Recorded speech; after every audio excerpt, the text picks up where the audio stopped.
Okay. Hello. Sorry, it's a water cup. But hello. Yes, I'm going to be teaching about our stuff today. Go over here. I even I even spruced up my little PNG a little bit, Make sure I look like I know what I'm doing. Also we're gonna change the music for when I'm actually talking about stuff. It'll be a bit easier to focus when it's music without words. Trying to turn it a little lower. No, there we go. Yeah, definitely. Let me know if everything sounds all right. Um, but yeah. So basically, I have a little. I mean, you can't see it, but I have a little outline for myself. Um, the main things that were requested from my Discord were, I mean, the biggest one was color theory, which fair. Um, I like I I understand color theory. It is a bit. I mean, part of it's a little. I mean, I don't know. I don't know if it's. I don't know. I don't know. It's hard for me to teach things sometimes because it's just. I know what makes sense in my brain doesn't make sense for other people, but yeah. So color theory was the one that was talked about the most, or asked for the most. The next one was anatomy, simple anatomy. The next one was shading. And then the one after that was learning about like digital art tools overall. Um, I I'm probably gonna start with teaching about tools and stuff. Mainly just because to do anything else, you kind of need to understand the tools a bit. Now, obviously, I mainly use Procreate and stuff. I know Clip Studio is mainly the popular one for a lot of people, but there's always Fire Alpaca and Krita, Ibis Paint, Paint Tool Sai. I know some people use Paint Tool Sai. Um, I mean, shit, you got listen. I originally made this model in MS Paint. If there's a will, there's a way. You can make art in anything, but I feel like I'm trying to think. Um, use Krita. Gotcha. Um, obviously, I feel like most people, what's the word? Sorry, my brain. I need to follow my notes. I need to follow the notes I made and stop trying to just go on tangents.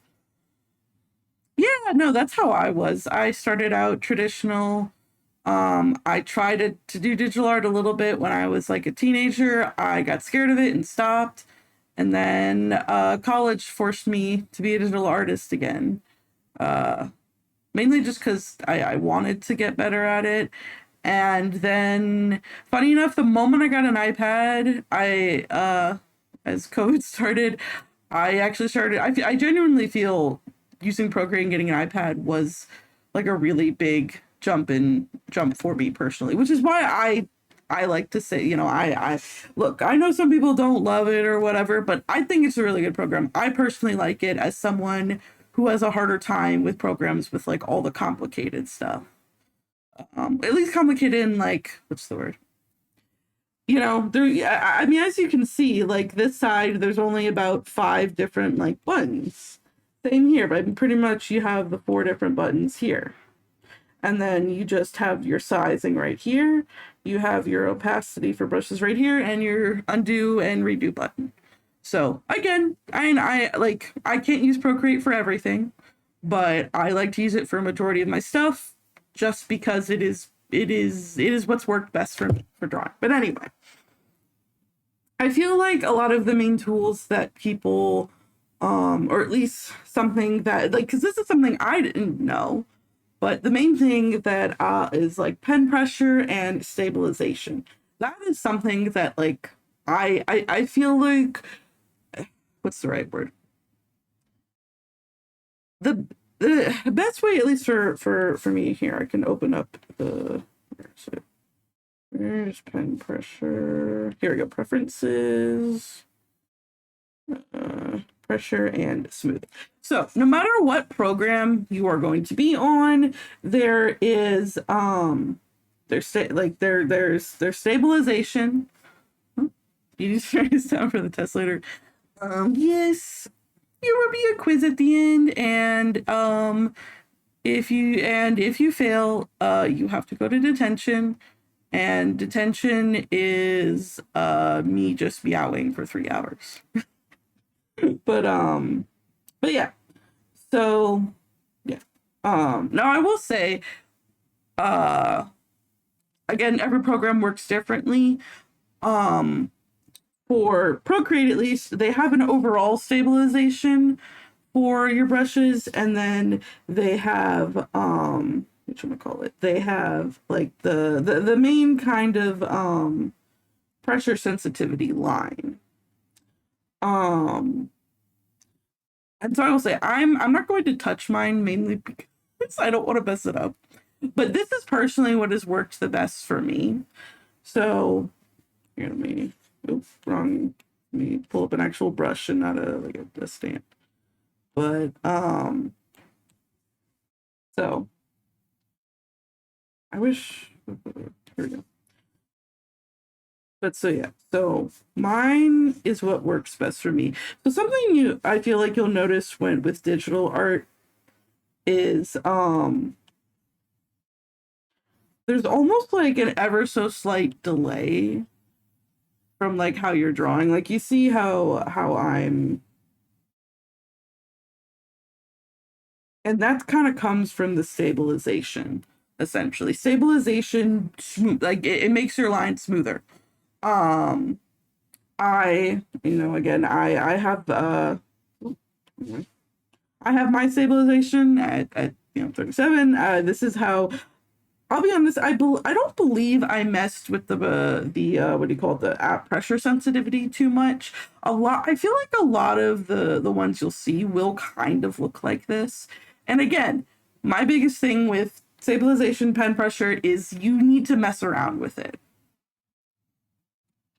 Yeah, I will say if you are really struggling with drawing on a tablet that does not have a screen, my advice is to try to get a tablet with a screen. Now, again, tablets can be expensive. Always try to buy refurbished. That's good. I will say always try to buy refurbished if you can. You usually can get stuff cheaper. Gotcha. Yeah, I also have a computer screen tablet. I mainly use that for Clip Studio, and I mainly use Clip Studio for making VTubers. Basically anything that I need a shit ton of layers, I use Clip Studio for. That's the main difference that I have. But yeah, so again, yeah, that is my recommendation, is if you have, yeah. And you don't even, and for like, if you get, I don't know, an iPad, you can even, I believe they're even making on the go specific art tablets now as well. But there are plenty that you can probably find at like a little over $100. Yeah, I gotcha. But yeah, so that is at least my advice. I understand that can be more expensive and whatnot. I personally don't have any tips for drawing a tablet when it's not the screen, mainly because I personally just could never get over that. It is genuinely really hard for me to do. And I believe that is just a personal thing with how my brain works. I'm neurodivergent, so gotcha. Yeah, no, and definitely still the transition from paper to a screen is still different. But yeah, again, my advice with stabilization and pen pressure is, again, you can look at what other people have. You can look how mine is. But again, test it for yourself, because everyone holds pencil, the way you hold the pencil. Actually, funny enough, the way I hold pencils is technically wrong. You're not supposed to hold it how I hold it, but that's what I've gotten used to, and that's what I do. But yeah. So again, test it out. Sorry, I repeat myself a lot. I'm not the best at teaching, but I've tried. I will try. I will try. And again, please ask me a questions. Gotcha. Yeah. I I had tried. My mom tried to put me in like a handwriting class, and it didn't. I mean, it didn't really work out in the end. I just still hold my pencil how I hold it. But yeah. And, sorry, I hit the wrong. Um, but yeah. I don't know. Yeah, that is my biggest vice is like to test things out for yourself because at the end of the day, I can tell you so much, but if you don't try it and try to figure out what works for you, that will also, that also can what's the word? Um, hinder you. I guess that'd be the word. Let's see. Layer types. So that is something I also mainly wanted to talk about is because I feel like that is also something that people don't understand as much. But here, let me try this more actually. Yeah. Okay. So here, I'm going to insert a photo and try to check my okay. Nothing weird.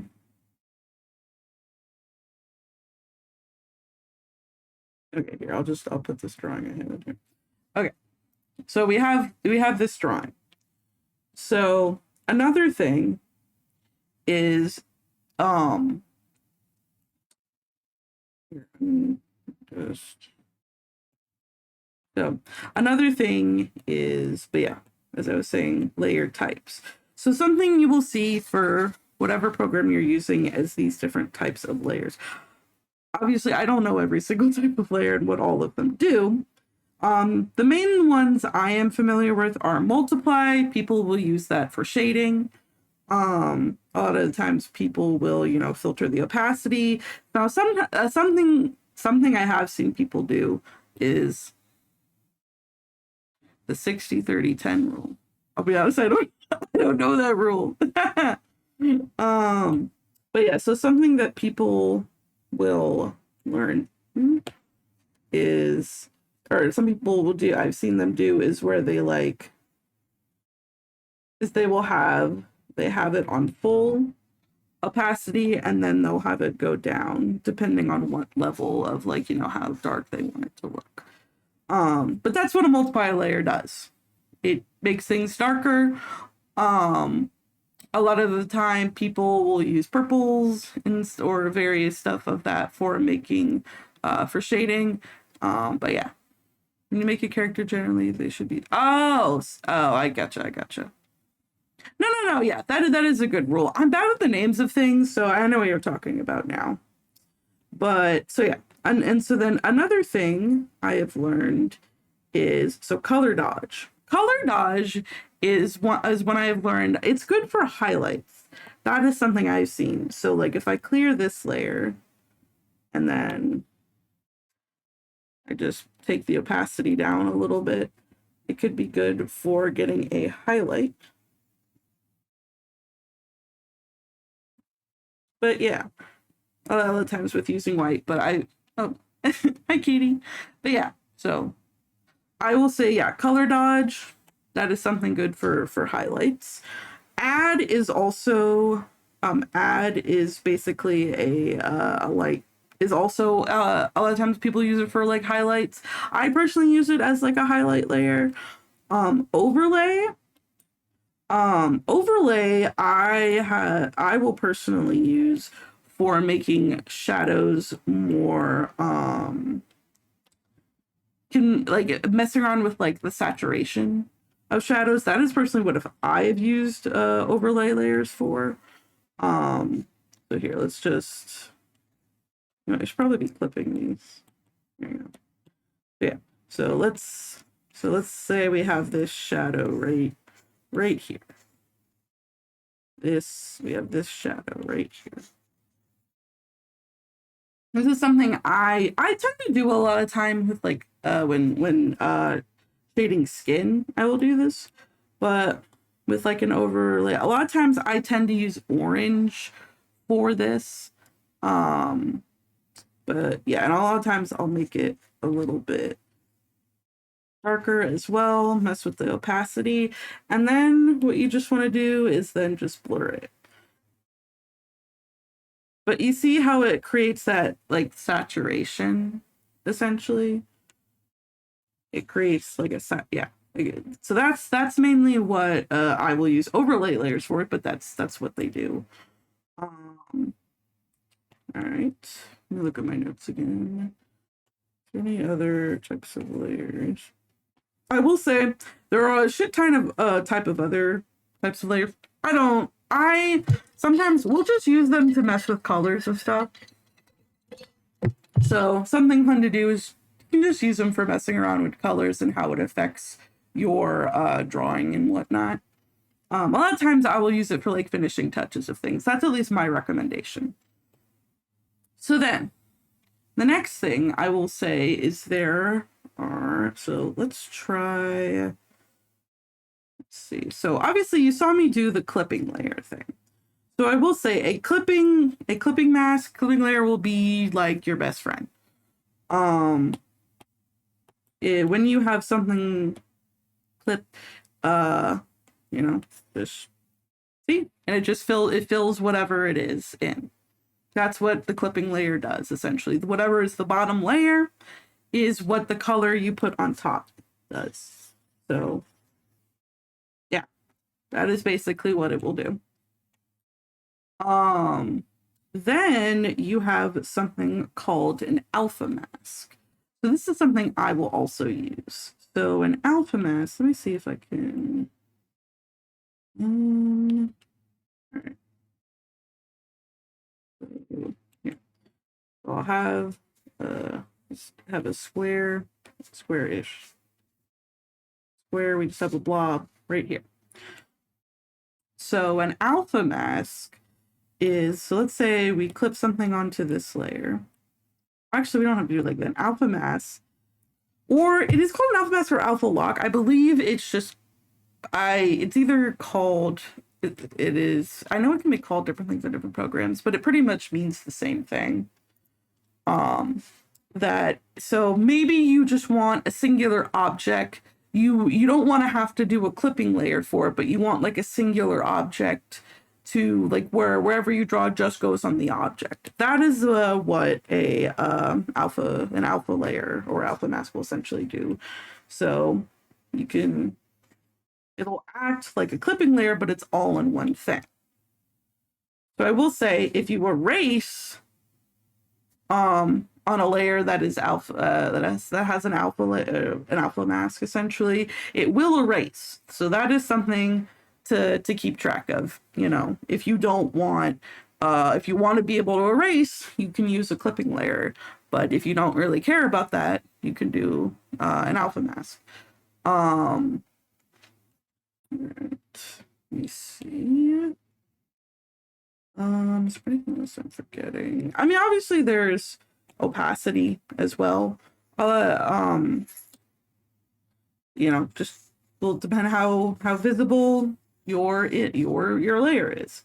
A lot of times when I am shading, my go-to, I will say at least my go-to percentages I do for shading personally, and I'll explain that more when I do shading, but is 35 for one of my shading, for my lighter shading layer, and for my darker shading layer, I'll do 40. So that's just an example of, messing with the opacity, or, why the opacity would matter when you're doing this. Again, if you have any questions or if I'm explaining something in a way that doesn't make sense, you're more than welcome to tell me. All right, let's see. Now I will say, Procreate mainly works in a raster layer. I did learn I was looking through my old college notes and I couldn't exactly find everything, but basically the difference with a raster and a vector layer is a raster layer, it will get more pixelated the more you warp it. And it's something you can't scale up and down that will that will retain its what's the right word? Essentially that will not become pixelated. So a main thing with like Procreate is if You know, if I just make a line, if I take that line and I start scaling it up, it'll get fuzzy. It'll get a, you know. All right. What if we want to section off a part of our art up to the opacity? Like if we turn up the opacity on the legs, but the torso stays the same. Okay. That's a good question.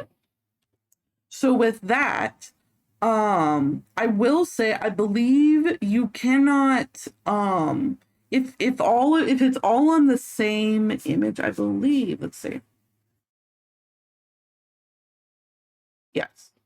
So I believe with most programs, yeah, it doesn't matter if you try to section it off. The layer itself, the opacity is controlled within the layer. So with that, I would say is whatever, like you would want to have the legs and the torso be on separate layers if you want to mess with the opacity. There unfortunately is no way to currently mess with the opacity of have something in the same layer be different opacities because the layer is controlled, like the opacity is controlled for the overall layer. Currently, at least in the program I use, there is not a way to do that. If there is, then that would be pretty cool, but I do not know of a way for that. Yeah. If something I said is not clear, I'm more than welcome to ask. But yeah, so that is mainly with what a raster layer does. So the big thing with Procreate is that is the main drawback is the layers, and you can only do a certain number of layers, and certain things you can't do vector layers. Essentially, a vector layer pretty much you can scale it up or down all around, and it will not change like the pixelization. It will not change what it has. Actually, probably also open up Clip Studio and show y'all. All right. It will probably take a second to look. But yeah. So that is the main thing with vector layers. So especially, you know, if you are doing something where you want to mess with the line, like the shape, if you if you want your especially if you're or either working on it, if you're working for working with a VTuber, or if you're working with something that you want to be able to scale it up and down and be able to, like, especially if you're printing something, all the times you do want to be working with vector layers. I will say for the most part, wait, this device, oh, that's not good. All right, it's fine. Well, that's something I'll have to deal with. My iPad is a bit older. I know at some point I'll have to get a new one. I don't have the money for that, so I don't know. I mean, hey, if you want to help me, you can always commission me. Help me get a new one. No, I mean, more of what I need right now is another fan because my room is hot. But anyway. But yeah. So pretty much. All right. So that is just a normal layer. So like this. But I believe with like Clip Studio. Oh my God. Okay. It's a bit different on the iPad. Thank you. But yeah. So here we go. So a vector layer. So let's just say with that, let me just find a brush. That's my normal. There we go. All right. So I believe then with a vector layer, you are able to essentially mess with the point. Oop, not doing it. Ah, there we go. I'm looking for. Aha, there we go. Okay. So then I believe when something is a vector layer. Is this it? Oh. Aha! So yes, with Clip Studio Paint, when something is a vector layer, look at that. You can mess with it. You can do all of this. I mean, when you're zoomed in, it'll look a little more pixelated, but you can do whatever the hell you want with that. So yeah, that's pretty much what the difference with the vector layer is things will be, you know, things will be more clear, things won't get as pixely. And and especially when you're making lines, you can edit your lines. All right. So I'm going to close that. But yeah. So that is the main difference with raster and vector layers. But at the end of the day, I will say, unless you are printing you are printing something at a super large size, or for the most part, you really don't, in my personal opinion, unless you're making VTubers, you're printing stuff at really large sizes, you don't need to use vector layers. Or if you want to be able to mess with the points, then you can use vector layers, but you do not have to. You are perfectly fine to draw things. Yeah, like I said, if you're making a VTuber, some people will use vector layers for that. There's yeah, not I didn't I actually, what's the word? I am new to using vector layers, so I actually didn't use it for mine. I just kind of forgot to. But yeah, at the end of the day, it's all just a personal preference. If you want to be able to edit stuff like that, and want to have like full control over your lines and stuff, then yeah, go ahead. But yeah. So the next thing the other tools I wanted to go over. Now, different programs will have different things, but there's automatic. So automatic will, whatever layer you're on, will select whatever it is, essentially. Freehand, so go back to this layer. So freehand is however you can draw. So let's say I wanted to move this hoof. So there we go. That's pretty much what it is. Rectangle is a rectangle. If you want to fill that layer with, well, okay. So yeah, that's another thing, is if you want to fill the layer with something, but you only want a certain section of it, that's something you can do. And then there's oval as well. Some other programs might have different shapes, or might allow you to make it more complicated. But those are usually the main ones, is having a automatic kind of one. You're not too late. And again, this VOD will be up, so, you know, people are able to look at it. Once I have the money, I am going to be paying a friend of mine to do the video edit this VOD down, as well, so it's like more concise. I mean, hello, Arthur. But yes. Obviously, then there usually is a select tool of some kind that allows you to move whatever layer around. It'll usually have some type of way of transforming as well. So there's uniform, freeform, which kind of just, you know, lets you do whatever. Distort, like that. Warp, so has that. And then usually has, you know, fitting, like the word, flipping, and fitting the canvas, rotating, stuff like that. Pretty simple, just allowing you to move the layer however you want. Then there's adjustments. Adjustments are, you mess with the hue, you know, mess with the color, the saturation. If you want more saturated, you want it less saturated, you know. All right. Then brightness, the same thing. You can make it more bright, more dark, more bright, more dark. That's pretty much that. Color balance.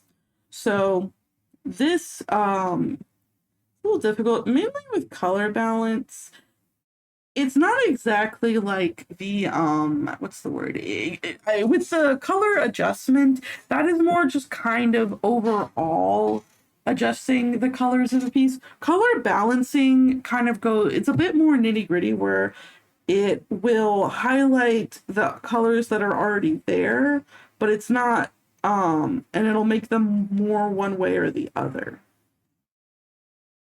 So essentially, it's a bit more subtle. It's not changing the whole colors of everything. It is bringing out the colors that are already there and changing them, more cool, more warm. But with specifically with this one, at least, oh, and you can edit it by the highlights, midtones, and shadows. So you can mess with it with all of that stuff, essentially. Curves. Curves are also, oh, good. But yeah, curves also kind of do the same thing. Essentially, whenever you do these, this is something that, a lot of times you're not going to want to go super, like, over under with them. But yeah, as you see, gamma kind of deals with that brightness. Again, red will deal with the reds that are in it. Green will be the greens, blue will be the blues, kind of that thing. And less clean. Gotcha. Yeah, no worries. So that I will get to. And all right, I will get to that. Give me one moment. And last thing is gradient map. Usually just kind of allows you to make a gradient from whatever layer you're doing. All right. And then I will get to that real quick, and then I'm mainly just going to show the other things. Gaussian blur, you'll see me use that a lot and whenever I'm making, but a lot of times I just use that for a kind of like, what's the right word? Like I'm doing my best to generalize for any program. I will say, obviously some things are different, but I am trying to generalize for any program for how I'm talking about stuff. Yeah, a Gaussian blur essentially will just blur the whole image symmetrically. I guess that's the right word. So a lot of times I will use it for getting softer stuff when I'm trying to when I'm shading. That's mainly when I use it.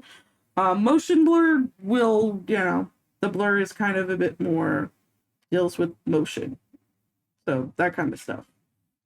So, you could use it to maybe show that someone's running fast or something. Perspective blur, well, then just, again, it's similar to kind of like when you would video edit something. The blur is more focused on a certain point or directional. So here, this will blur, but it's only blurring part of the layer, essentially. Noise basically makes like the TV static stuff. So a lot of times people will use it for like texture in a piece. Sharpen, the best way to describe it is mainly like it will just make it more sharp, more like it will make the pixels less blurry. Is the best way to describe it. Bloom. So when things have like a backlighting, that's kind of what bloom does. Like when you see those images that have backlighting, that's basically what it is. Glitch will just glitch it. So if you're making a piece with glitches, you have that. Halftone. I don't mess. Okay, yeah, halftone is like that comic book kind of thing with the little dots. So if you want to do that, chromatic aberration. So that you focus on a point, and it just kind of messes with the colors. It kind of does the 3D effect, essentially. Let's see. And then liquefy. So liquefy is something I use sometimes for line art. It's kind of a way to get around, because it's still a raster layer.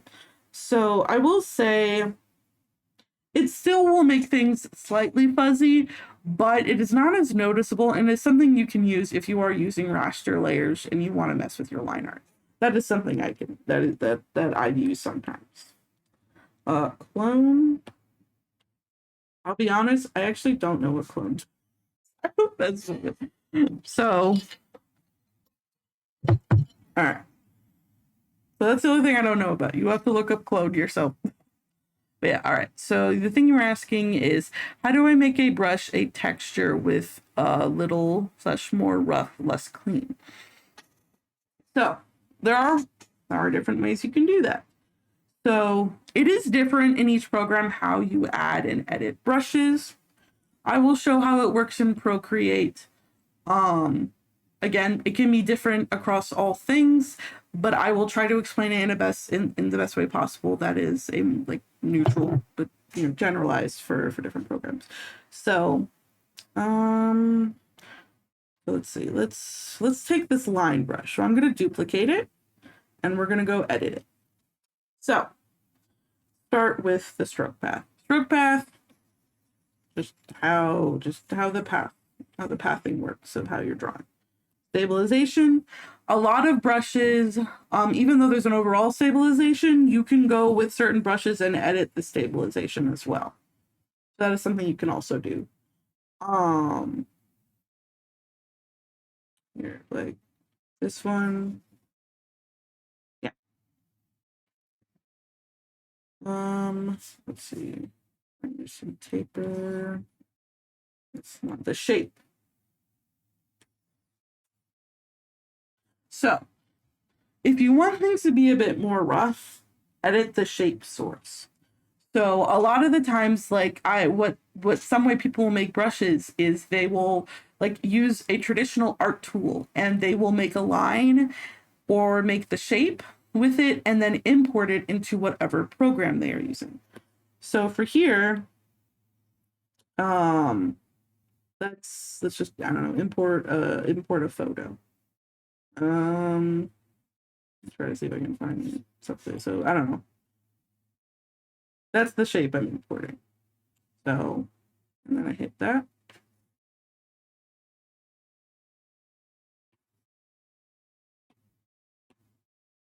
But so yeah, that is essentially what it does. So sometimes people will make brushes where it's just the shape of something.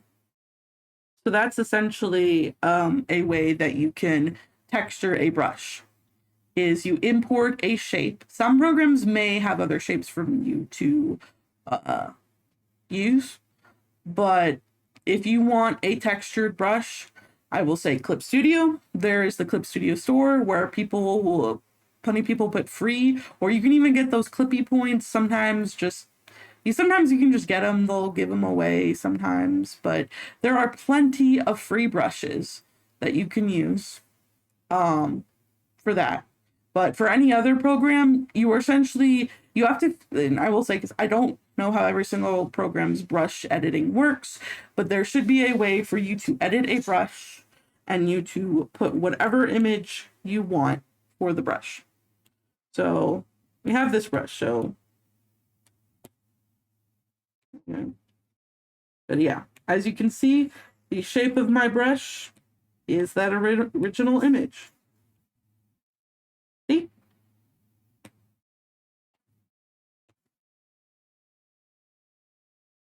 Yeah, that is if you need more clarification, I am more than happy to give more clarification. But yeah, that is how you can edit brushes and give them textures. Because like personally, I have this brush pack. I will say I had downloaded it from Bit, and I unfortunately don't know where the TikTok is, but this is my personal line art brush I have. Where essentially and I like it because it's textured, because it is actually using the shape from my sketch brush. It is a duplication of my sketch brush, and then I edited the settings per how someone else had them, and I really like it. I will say that is another thing, is a lot of people will show you, even for like the specific program you might be using, people will show you how to edit a brush to have the settings that they have. And so that one personally for me has worked for my line art. I like it personally. I like to use it for my line art. Let's see. And the last basic thing I wanted to talk about with tools and stuff, just overall, is I know I do it, but a tip I have definitely learned is to try not to stay zoomed in all the time when you are drawing. A lot of times you need to zoom out and look at what you're doing or draw from zooming out, because when you zoom in, you're getting so focused on mistakes or you're getting very focused on things people aren't going to see, because most people are not zooming in on your stuff the way you are. So that is another thing, is zoom out, look at what you're doing. Yeah, that is just a general tip that I had written down. The next thing I am going to go over is color theory. Right, let me take a little. This is probably the longest one. Yeah. Stretch. Oh, dude, it's the water. But I'm on. But yeah, so color theory. This is a mix of stuff I've kind of learned myself, and mainly I've learned from college and whatnot. But so, when it comes specifically to digital art, there are two types of color, like there are two types of main sets of colors that you are going to focus on. RGB is what we see on the screen. RGB is what you want to deal with you're seeing stuff on the screen. What's the word? CMYK is the color scheme you are, or not color scheme, the overall color, whatever. I'm not good with names of things, but it's the overall colors like you are dealing with when it comes to printing, which is a lot of the times when I am like here, I will show an example. So a lot of stuff I tend to do in the RGB, but stuff you can see here, this is CMYK. CMYK specifically is for printing, because whenever you print something, the colors that are being used, the inks, are cyan, magenta, yellow, and black. So a lot of the times when you are making something to be printed, you want to make sure that the file, when you open up the file, that it is CMYK. Again, it will be different for whatever program you are doing, but let's just say I'm making a whole new type of thing. So, and this is another thing actually. So there's pixels, inches. A lot of times programs will also give you the difference between inches, centimeters, millimeters. So obviously if you are not in the US and you are not using, you don't use the inches system, millimeters and centimeters is what you're going to use. A lot of times though, when I make stuff, I specifically work in inches because that's what I was taught when I went to college. Is I was taught to specifically do it by measurements instead of by pixels. Now you still can do pixels.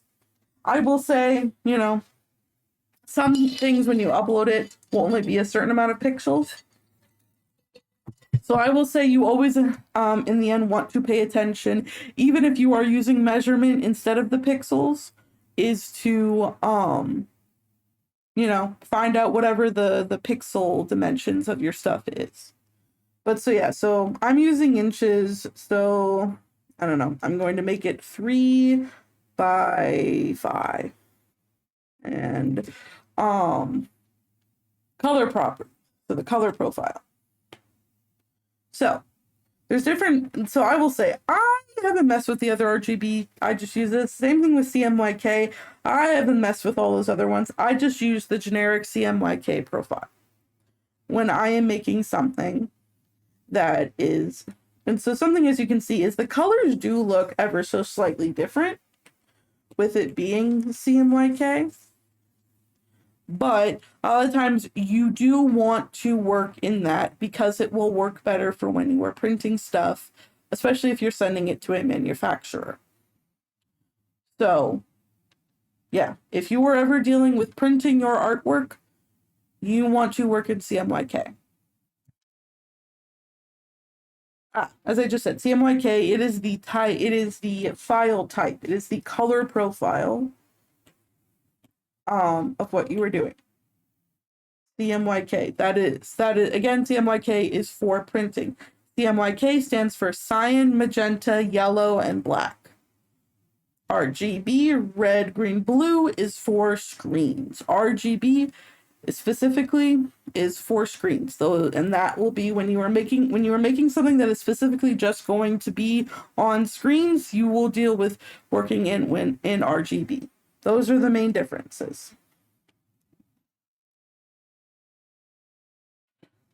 I'm going to go back to over here.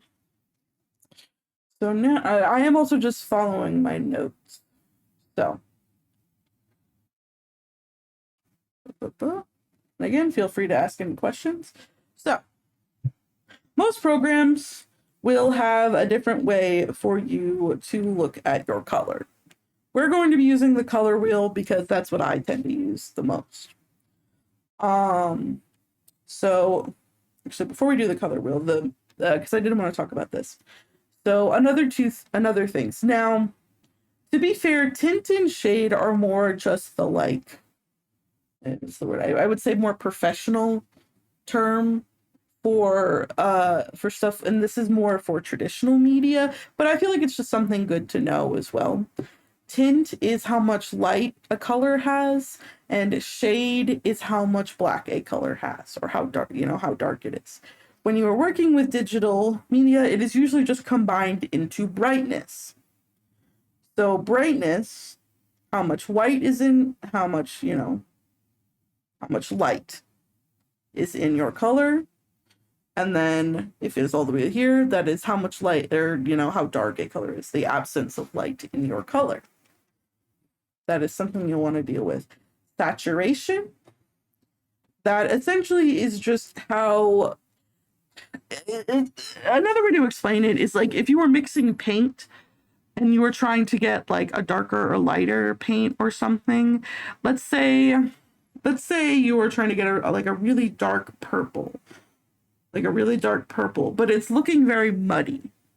Saturation, you would put more of the actual pigment into what you are making. So essentially saturated is just how much pigment is there of the color, if that makes sense.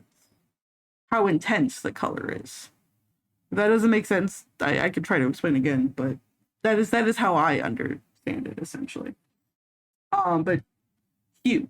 Hue would be another hue is another I would say professional term for stuff with art. Hue is just the pure color itself, no white or black added, essentially. All right, we are gonna go back here.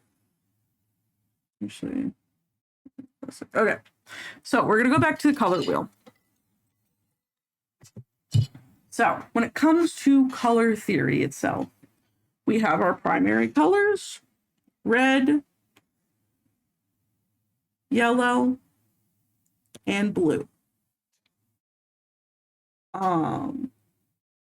Those are the main colors. Those are what make up all the colors we know. The three basic colors. They make up what we know.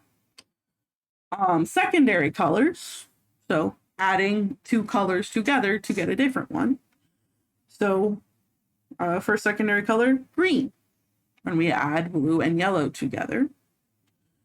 Next one, and again, I'm talking this from very simple just because, I mean, look, we just might not know things that are, more complicated to us. Sometimes we just don't know shit, and that's okay. So I'm trying to explain it very, very simply, just in case someone just, doesn't know. But yeah. Next we have orange from adding yellow and red together, and then purple from adding red and blue together. The next thing would be kind of like warm colors and cool colors. Warm is essentially like colors you would see more in the daytime. Think of like how the sunlight makes colors look like, especially like sunset. A lot of times warm colors will have, even if it is like a green or, a blue, it will have, so essentially warm colors usually have a mix in them of red, yellow, brown, tan, orange, kind of like those colors. Those tend to be warmer colors, but you can have cool versions of those colors. So obviously cool colors, think like it's gray, it's overcast out, think like the blue hour. where things have a more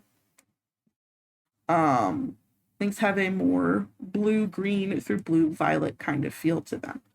So like this rainbow dash specifically, I would say is these are a lot at least the blue on her is a lot more of a actually, hang on, let me check. Yeah. So this one's kind of in the middle, just ever so slightly leaning a bit more cool. So warm, let me try to see. So like when you take red. So a lot of times when you see me use blush on stuff, you will see me use these. Hey, no throwing things in class. Detention.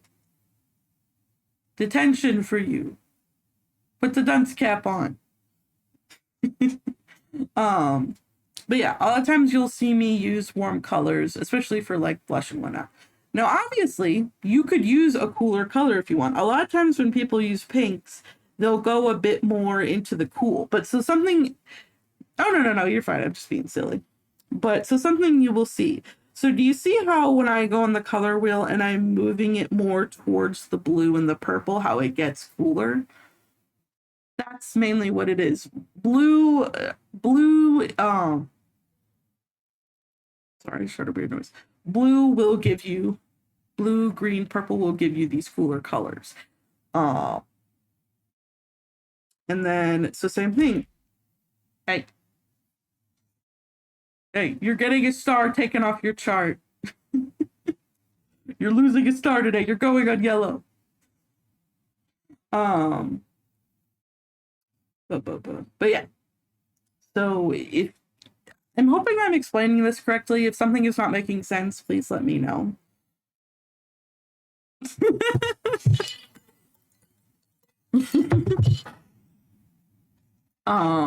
But yeah. And having something more warm or more cool, that's good. Okay. Having something more warm or more cool can affect how it comes off. So if you're wanting to draw someone on a bright sunny day, you don't want your yellow. You don't want your yellow to be over here. You want your yellow to be over here.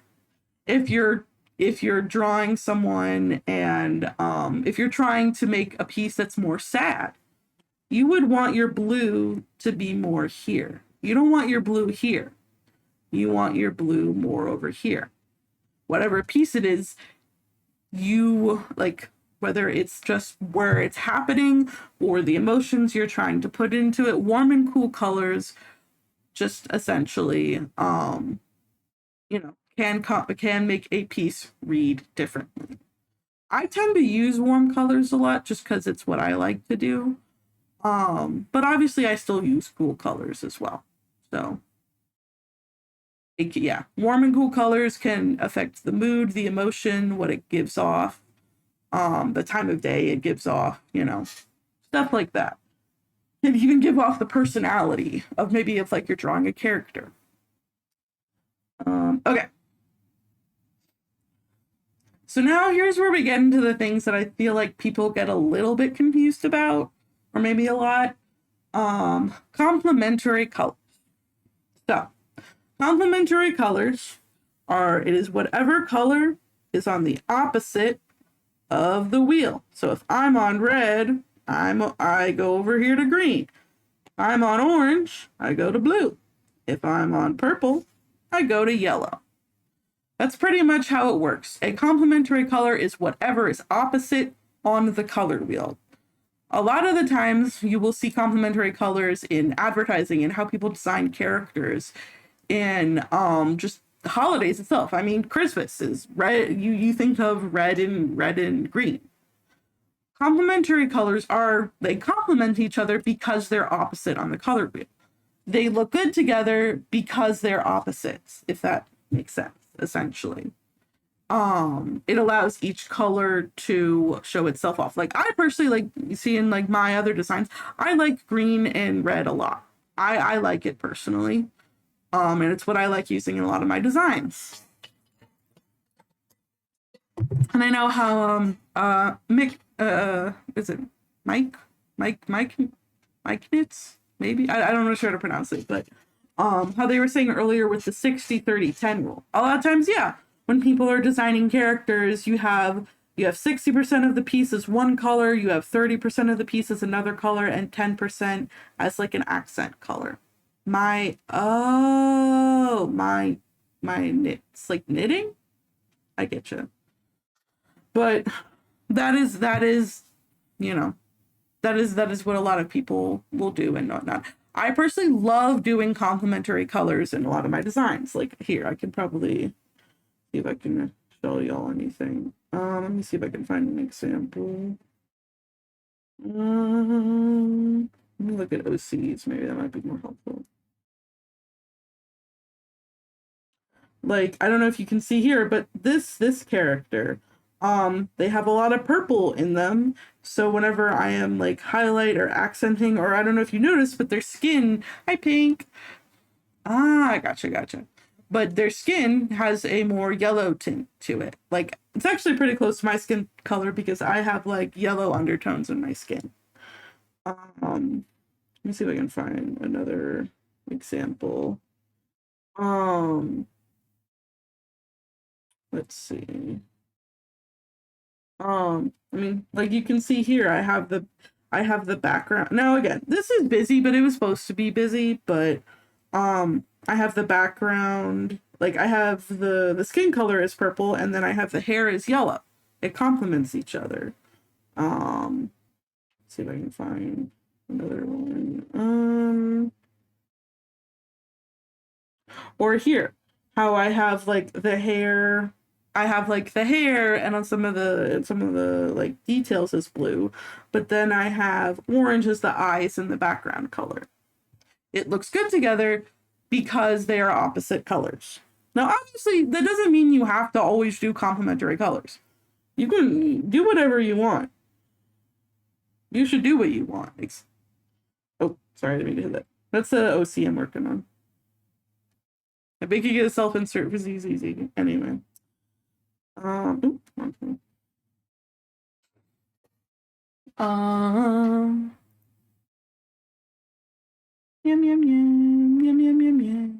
Hang on. Let me check something.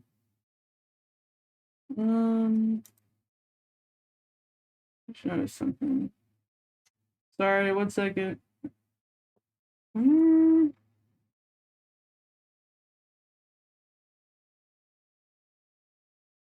You look like Freddy Fazbear. Okay, I just wanted to make sure that was working because it was giving me. Okay, anyway, sorry. No, not a real dono. That was a test. Sorry, I just wanted to make sure the bot was working. Freddy Fazbear. But yeah, okay. Here. So yeah, that's complementary colors. If you have any other question, like I said, if you have any questions, you are feel free to ask them. All right, next. So analogous colors. So analogous colors essentially are colors that are next to each other on the wheel. It's usually like 3 colors that are right next to each other. So let's say we got this one, then we got this one, and then we got this one. They're all next to each other on the wheel. Analogous is just, yeah, that's pretty much what it is. Sometimes people will use color palettes like this. See, as a question when drawing a character, regardless if it's on figure or off figure, what advice do you give for anatomy? So we will actually, lunar anatomy is what I will be talking about next. So I will definitely be able to answer that once I get to anatomy. But yeah, I will talk about that once we get to anatomy. But yeah, right now we are specifically talking about color. But yeah. Sorry, I just didn't want to go into that specific because I know I will get off tangent when I'm trying to cover colors. But anyway, that's analogous, just colors that are right next to each other. All right. So now, then we have triadic. So basically, you're going in a triangle motion. So let's say, so we have this color, we have this color, and then we have this color. So it ends up being essentially the whatchamacallit, the primary colors. But it could really be anything, because I could also go be like, I could also start here, and then start here, and then start here. Those are also triadic. A lot of the times you will see triadic colors. You'll see like triadic color schemes, especially I feel like for like a lot of times for character design, I feel like, because it has that, it can fit that 60-30-10 rule essentially. But yeah, essentially just triadic is three colors that are equal distance with each other on the color wheel that make a triangle. So yeah, you go from here to here to here. Yes. All right. Then we have quadrilateral. Quadrilateral is pretty much the same thing as triadic, but you are making a rectangular, or not rectangular, sorry, you're making a like a square shape. So that could be this, and then this, and then this, and then this.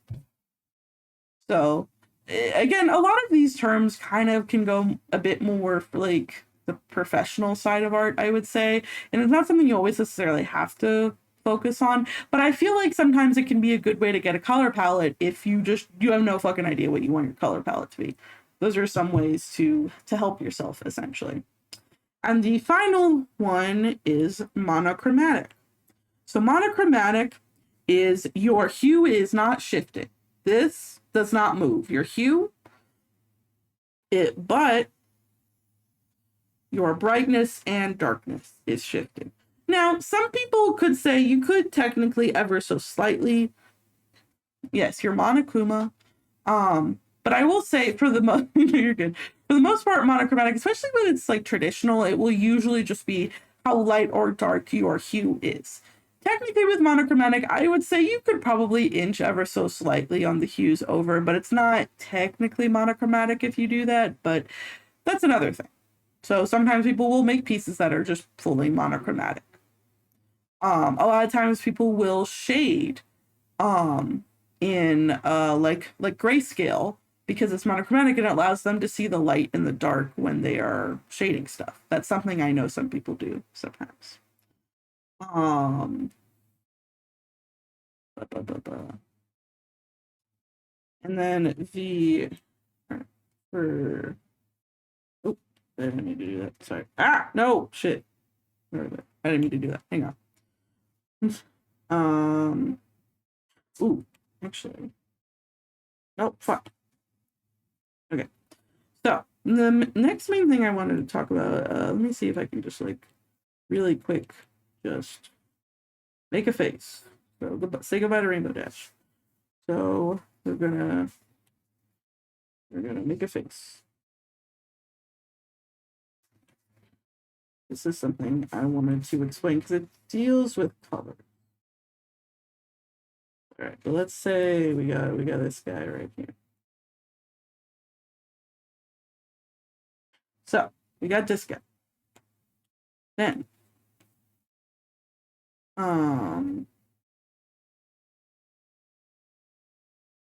my god, my brain. Sorry. Goodbye. All right. So like down here, I like, because I have to draw myself for stuff, I will have like my skin color saved here. But yeah, so let's say we're just starting off with my skin color. But this is something I just kind of want to explain because it involves color. All right, there we go. So we have my skin color right here. So with when it comes to skin color, so I feel like something that is important to know, because a lot of times I feel like a lot of times you guys will see me do this. So let's say I have the blush. Let's say I am doing blush. So I'm gonna just make it a little bigger, But you'll see the blush here. You can pretty much see it. you can use like you'll have these like pinks and whatnot. But yeah, if you whenever someone's skin is more darker, so let's say you know they have this type of skin color, you're not really going to use pink because that's not exactly how the blush works on someone who has a darker skin color. So this is something I learned, but what you'll do instead is obviously you have the skin color here. Now it can depend, but a lot of times what I do is I go over a little more saturated and I go a little darker, and then that is how I do the blush, because that is how it will look more on a person who has darker skin. Is that's what you want to do, because their blush isn't going to like come off as like pink. That's something I want to explain, especially just because, I definitely feel like with some digital art, like when it comes to that stuff, I feel like it's not explained as much. But yeah, that is something you want to do. So like, another example could be, oops, didn't mean to do, no, I guess it'll work. But let's say this person has this. What is the general color range? What do you mean? Do you mean for like adding like blush? Like for adding that to the skin? Like I said, what I do, and depending on how dark the skin is, sometimes I will even mess with the hue a little bit, and I'll go more saturated and I'll go a bit darker, and then that is what I make the blush. So the darker the skin, the darker the blush is going to be. That is essentially how it's going to work. So here, let's get rid of that. Let's say we have someone with like very, very dark skin. You would go and that's what your blush is going to be. Your blush on them is just going to be more saturated and darker. That is what the blush is going to be. I know it can be a little hard to see, but that is the color that you are going to want to do for when it comes to skin colors. So the paler someone is, the more pink, or the more like pinkish red, more peachy. That's what it will be. That's what it will be closer to. The darker someone's skin is, the darker I meant in general. What do you mean just like of all skin colors? I mean, when it comes to all skin colors, I will say, legitimately, sometimes you just find a picture of a person with maybe a skin color that you're looking for. You can also go to a picture and just color pick off of their picture to get the skin color you were looking for. But mainly when it comes to skin colors, you are pretty much going to stay within the like orange, yellow, red area. That is mainly where you're going to stay when it comes to realistic skin colors. Obviously, there's fantasy stuff, so you might go, there might be people like, I'm a green cat alien right now. So obviously it doesn't, apply to everything, but that is what applies to realistic skin colors, essentially.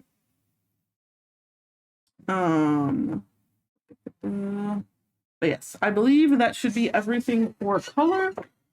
Unless anyone has a question. Oh,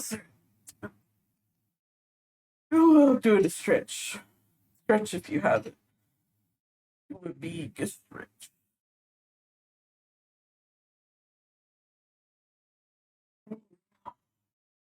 Ooh.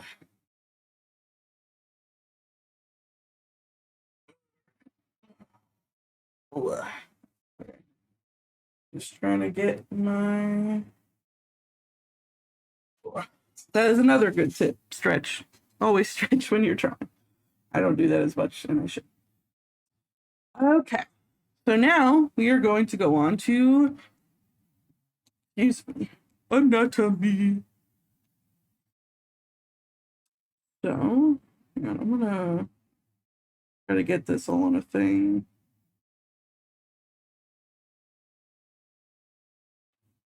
All right.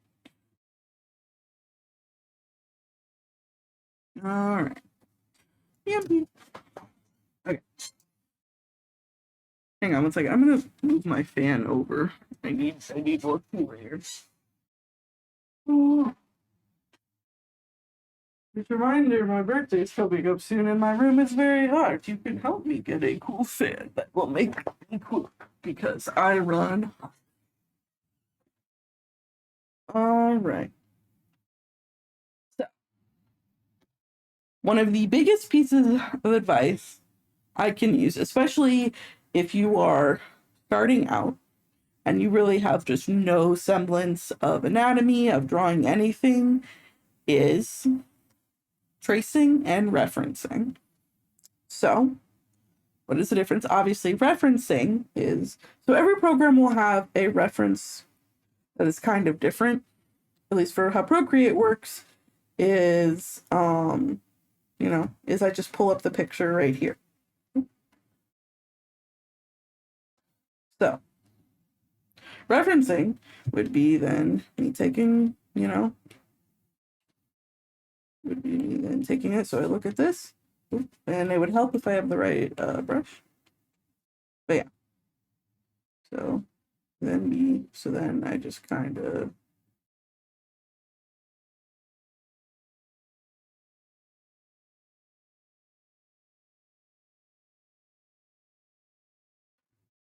hang on. All right. All right. I'm looking at it and I am just drawing it from what I see.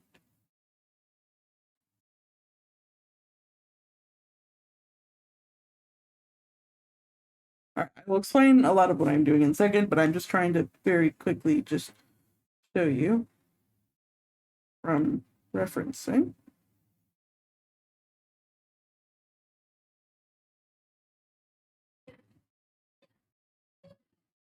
Okay. If you hear any loud noises, my roommate, her kids are here for a bit. So if you hear anything, that is them.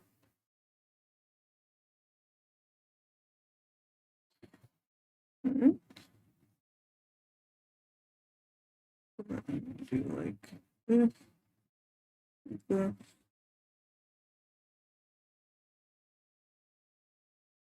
No, it's more like here. Oops. All right. Again, I am just. I will explain more anatomy stuff in a second, but this is referencing. I am just looking at the picture to make what I am doing. And here, I'm doing it all wrong. So I'll just go ahead and erase. And I'll go like this. So instead,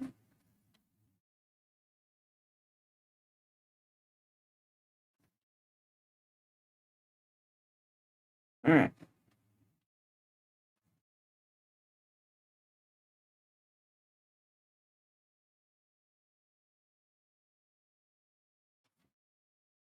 All right. So this is me referencing. All right.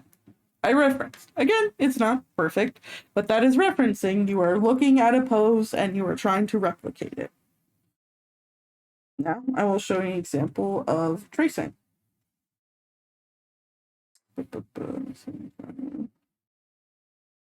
So here we go. Oh, oops. I didn't mean to do that. I put that in it. But so the things I will say for tracing. He was just here. Where is it? Oh, here we go. So when it comes to tracing, there are important things to remember. If you are tracing something, you need to make sure it is not something that someone else legally owns. You do not if you are tracing someone else's art, you need to make sure that that is specifically something they allow people to trace. That if it is ever something that you will want to use to make money with, you need to make sure you have you have the legal okay to do so. You never ever trace someone's art. Like if you just see some random art somewhere and you don't know where it came from, don't trace it. The I would say if you are solely just learning to learn, and if you are not trying to trace someone else's, or if you were, what's the word? I will say the only ever okay to is to learn, in my opinion. If you were just taking an art piece to specifically learn, that is okay. But if someone has it on their art that says, hey, I don't want this to be traced, then you don't trace it. I would say always check. Yes, that is something I was going to get into, but yeah. I just want to make sure that, yeah, obviously people understand. Like, I have bases you can buy. No, you're fine. I'll answer that in a second. Please, you guys don't have to apologize for asking questions. Okay, I will get to that in a second. But yes, I will definitely answer that. But yeah, I just want people to understand for tracing. There are plenty of free photos out there. There are plenty of free bases that you can get, you can use to trace. I will say your best bet is to if you were really trying to learn, is look for free bases, look for free photos, and use those to trace. Always make sure they are free, or try to check, obviously what it is to pay for them. Like I have a pack of bases for $5 that you can buy, and you can get all those bases and use them for what you want, essentially. But that's for when it comes to tracing and whatnot. But yeah, so I will say, yeah, whenever it comes to tracing photos, please make sure that it is not something that is someone else's intellectual property, because you can get in a lot of trouble. And I will say, if you're tracing someone else's art, people don't like that. People usually don't like that, and people will get upset about that. So please don't trace something if you are not sure it is something you can trace. It is okay to trace to learn, or if it is something that is said to be allowed to trace for someone else to use. Always check. All right.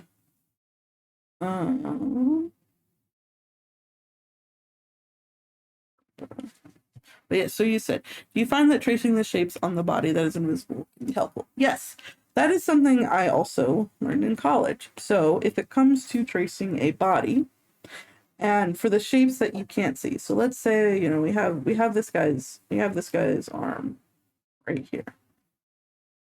So you're tracing the shape of the arm. All right. So something that people can do to help understand the volume of a shape is you draw these little circle lines, because it will help you understand what it would look like in a 3D space. Yes, it will help you to understand what it looks like in a 3D space.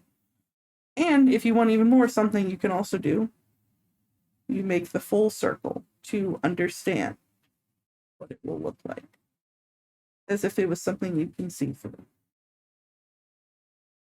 So I will say, now this is something I usually don't have to do as much anymore for myself, but I will say if you were just learning and starting, this is a good way to just learn the volume and the shape of drawing something, especially if you are drawing a person. So another good thing is if you just if you're just not sure and you're scared, and you're like, hey, I want to trace something, but I'm just scared that I'm going to do the wrong thing. You could take a picture of yourself and trace that. I do that all the time. I am so bad with hands sometimes that I just take a picture of my hand and I'll trace over it. You can 100% do that. There is nothing wrong with do that. Plenty of professional artists do that. That is another good way to do something if you were unsure. But so yeah, if I am tracing something for a a reference of how the body looks, I will start to would like to mention one thing a friend told me. Good source to use if you have video games. All right. And then oh yeah, also you had asked about it's on figure or off figure. Yeah, Yes. What did you mean for the on? Okay, if you got to say stuff like similar. Yes. That is another good thing. Yes, character creators can also be a good way to find inspiration as well. Those are also good to use for body rooms. So Lunar, I also want to answer your question. You were talking about on figure or off figure for anatomy. Let's see. I'm bad with names too. I'm trying to remember what that means exactly. I'm bad with names. Figure or off figure.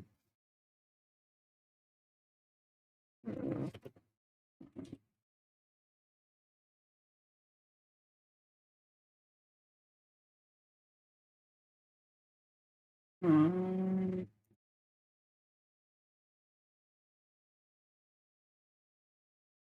okay. I'm not sure if that's the right term for that. Let's see. The concern. I often use a reference to color pick and try to stay as close to the style and posing, but I don't draw. No, that's not tracing.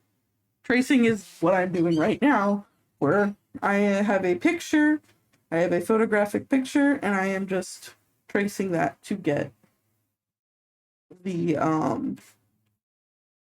body shape. Yeah, that is not tracing. Tracing is you were literally drawing over the image, the original image. That is what tracing is. And like I said, there's nothing wrong with tracing for learning, and as long as you have the okay from the original person who it is, you made it. Yeah. Most like with Procreate, I just hold to color pick, but other programs do have specific color picking tools. Yeah. Like in my personal opinion, like you build your art style from learning other people's art, from learning different stuff from other people's art styles. Everyone's art style is a mishmash of what they've learned from other people. There's nothing wrong with looking at other people's art styles for inspiration. Like, and some people are going to have similar art styles at the end of the day. The only way of stealing someone's art is actually tracing over it and tracing it for everything and using it completely and not not crediting or anything. That is when that's stealing or like tracing to steal. Okay. But yeah. So this is tracing. I am using the photo reference to get what I'm actually trying to draw. And so I will say for a lot of objects, also you can, if you're drawing objects or animals or anything, also I feel like a really good way to learn is to just draw from real life photos, to trace over real life photos that you were allowed to trace over. That is another good way. Because and obviously I know some people want to draw stylized. You do not have to draw realistic if you do not want to. The only thing I will say is just learn the basics of drawing realism, in the sense of learn the realistic anatomy, learn all of that first. But instead of just completely jumping all the way into stylization. Because your stylization will come as you learn the basic stuff, because you really should learn the basics of it to understand. Because if you were just drawing from a stylization point of view, which I feel like definitely that's what a lot of us when we were younger learned from, is you won't understand the anatomy, you won't understand how some certain things can look, and then I mean, there's the yaoi hands for a reason, There's the broad shoulder CEOs or whatever, And look, if you want to draw like that specifically, then go for it. If that's how you want to draw things at the end of the day, that is perfectly fine. There's no right way to draw. You can obviously learn the basics and whatever you want, but if you want to draw it and if you want it to look a certain way, and if you don't care about the anatomy, then yeah, do what you want. I am just teaching from a sense of, if you want to know the realistic way behind it. Yes, essentially. Again, you do not have to go super into realism or anything. I think it's just good to learn some of the basics of it to understand what you're doing. Um but yeah. So here we are. All right, I am going to close this. All right, I'm gonna go back to this image. Okay. So something that you see me do, you see how I make these boxes right here. You see me making these boxes.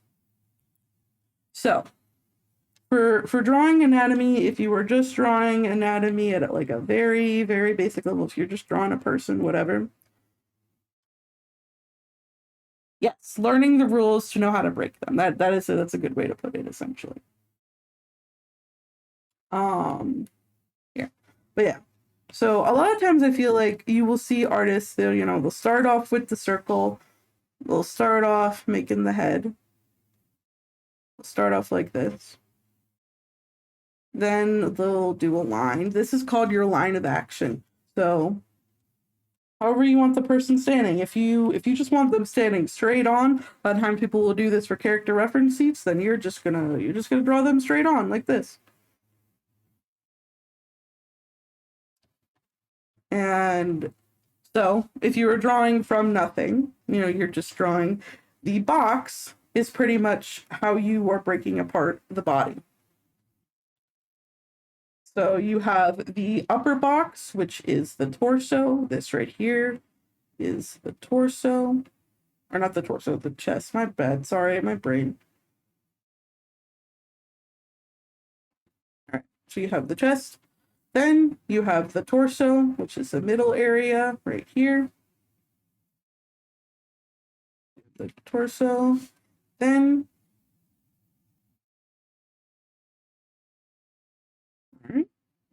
Then you have the hips. So those are the hips. Then for starting off drawing the legs, I usually just draw. And again, if I'm just drawing them straight forward, just standing straight forward, I just put lines. I put a circle for where the joint is for the knee. Then what I will do is essentially, you're just drawing another circle, or not a circle, an oval for the legs. And then same thing for the calves. More just ovals. Then for the arm, you're doing a big circle for like where the shoulder is. That is basically, the circles are where that joint is connecting to the body, essentially. Like you can even put a circle right here because that's where the thigh is connecting, to the hips, essentially. So let's say I have my hand and it's waving. So I'm drawing a hand and it's waving. I know some people can struggle with is like, how do I make sure the arm isn't like out here or like out here, how do I make sure of that? So this is something I learned a long time ago, is you draw the circle for the shoulder, you even just put a circle for the hand. You want to then take a line and make two lines equal distance from the hand to the shoulder. Basically, like almost like you're making a triangle. And there you go. That's the elbow. That's pretty much, and you can do that for wherever your hand is because your arms can only move a certain way. So that's how it's going to look. And then again, oval, oval, oval. There you go. And another thing you can make sure of is if you are drawing an arm that is just laying down, most people's arms kind of go to like their mid thigh. So if you're just drawing a hand right here, same thing. You want the arm to go to like the mid thigh, essentially, maybe like, yeah. That's kind of just the offhand rule for how that works. Let's see. All right. Does anyone have any questions about that?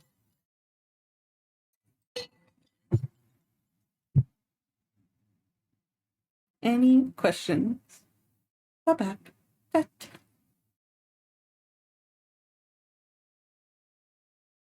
Meow, meow, meow. Meow, meow, meow, meow. All right.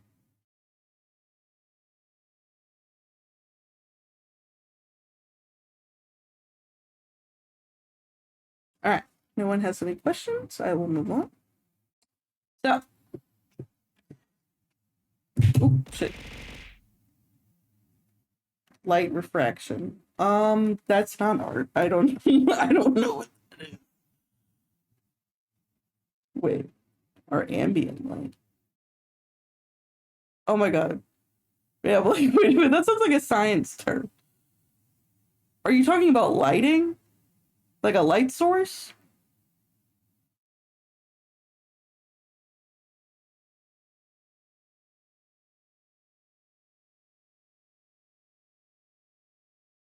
That I will get into in shading.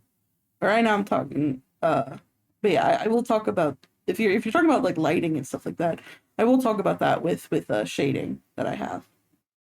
Um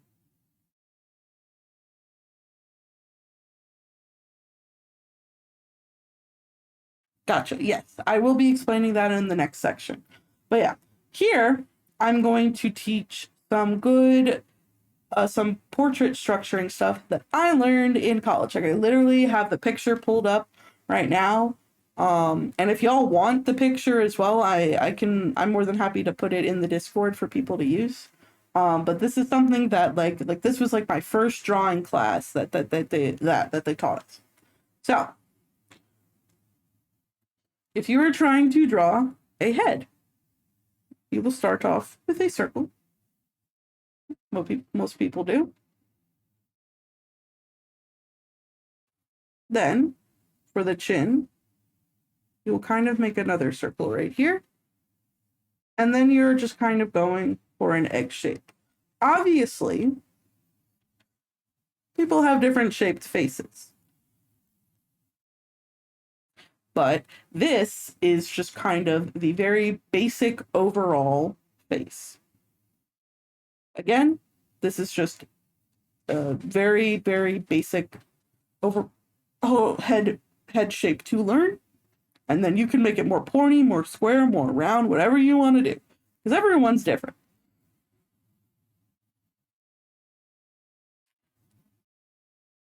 So then, let's see. And the next thing is you basically want the eyes at like the center of the head. So this would be like your eye line. Another thing is kind of want like the top of your eye. Let's see. Oh wait, no, not that yet. Okay. Then we have the neck. So the neck, obviously depending on how muscular, how thin, how chubby the person is, the neck will be thinner or thicker. Here, I made this a little big, so I'm gonna make it ever so slightly smaller. So I'm gonna say what I'm doing. Then the next thing is, all right, and if you're wanting to go really exact, this is another thing that was taught. So this is a, oh god, I gotta make it small again. All right, this is B right here.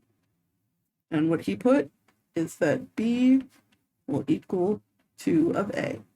The width of the shoulders should be twice the width of that A part of the head, essentially. So right here. That is a good way to look at it. All right. So then get rid of this. What? Oh wait, no, yeah, I was right. So, all right.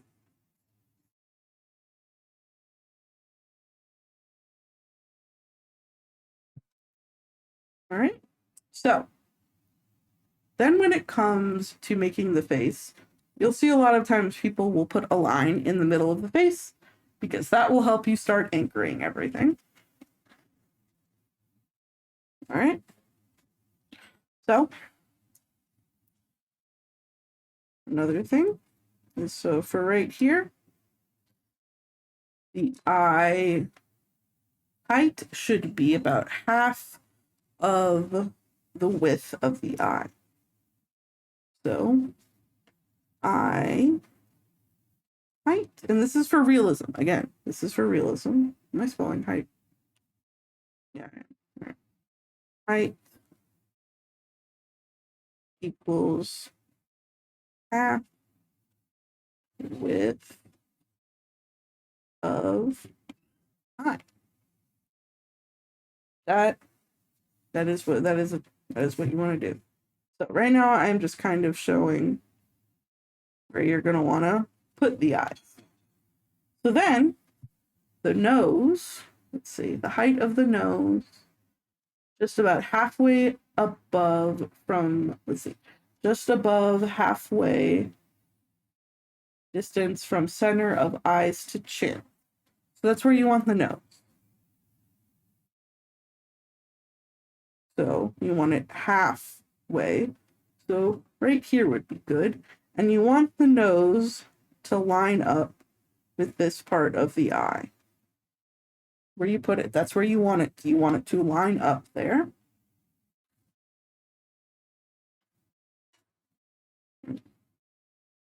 All right. For the ears, you want the ears to be about the same height as the nose, but have it slightly above. So kind of where like this line is, you want the ear right here. That's where you want the ear. You just want, that's where you want your ear. For the mouth, take 2 lines from the center of your eyes,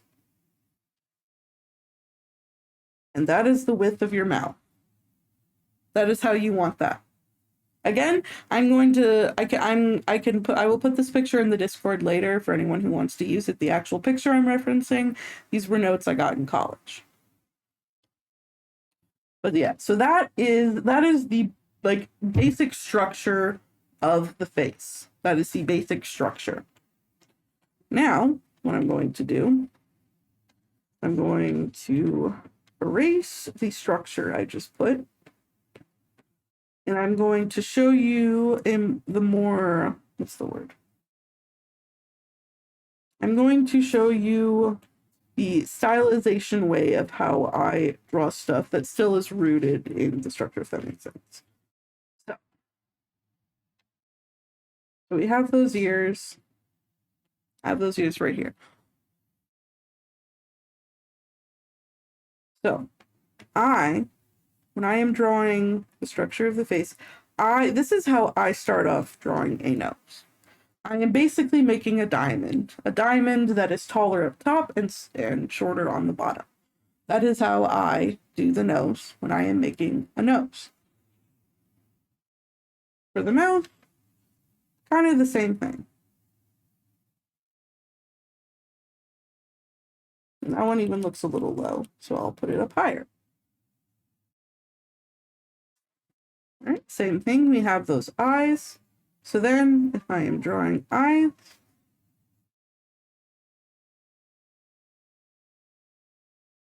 but yeah. And sometimes I mess up with this too. But when you were doing eyebrows, you don't need to have them all the way up here unless you're trying to show a lot of expression, stylization, but a lot of times your eyebrows are closer to your eyes than you think. So when you're drawing your eyebrows, you actually want them to be pretty close to your eyes. Because, you know, some people have bigger foreheads than others, but you want a good section of the forehead when you are drawing. You want a good amount of forehead when you were drawing. But yeah. So next thing I'm going to do is I'm going to show you if you are struggling to draw eyes, nose, mouth, and ears, I'm going to show you the structure that I learned from this. So, for eyes, we start off with a box. Well, a rectangle. Start off with this. Then, right here on the box, you're going to take a line and you're going to go like this, and then you are going to take another line and you want it to go like this. This is what you want. Then you are going, and this is just structure part. So then you're obviously going to soften it up. So for drawing realistic eye, again, eyes are pretty much like teardrop shapes, but they have points at both ends. That is the best way to explain it. A teardrop shape at both ends. But it is not symmetrical. The top part is higher than the lower part.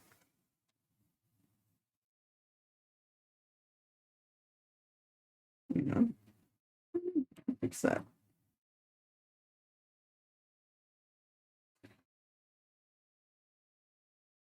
All right. Whenever you are drawing eyes, you are not going to draw the whole circle unless someone is like, unless you are expressing someone's eyes shrinking to like, express that they're like focused or they're scared. Like, but most of the time, that is how you will do it. And then you have the folds of the eye. But yeah, that is the basic structure way for drawing an eye. All right, now I am going to do the nose. All right. So, structure way for drawing a nose. You kind of have 3 parts of a rectangle here. You are going to draw a big circle in the middle and 2 smaller circles on the side, like this. Then you are going to make 2 lines like this that are making a point under that. Then same thing, using that as your reference. And then like 2 little lines here, a little curved line here, and then that is a very simple way of drawing a nose.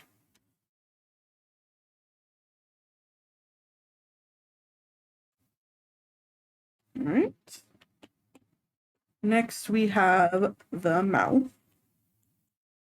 So this one is another box we're doing.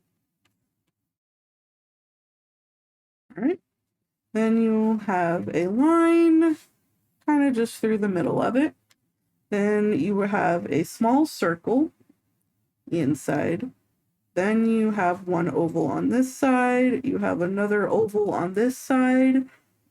And then you have an oval under it. All right. All right.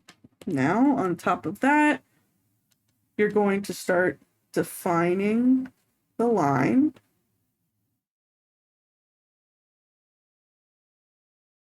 So with that circle, you want to this. All right.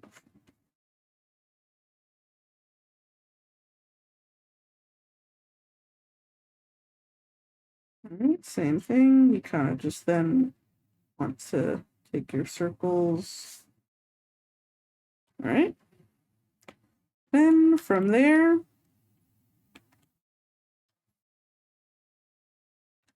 and then you can just kind of Make your mouth line.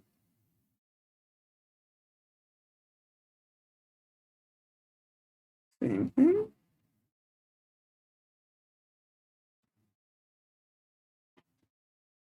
Right. And then there you have your mouth. Again, this is from the realistic standpoint.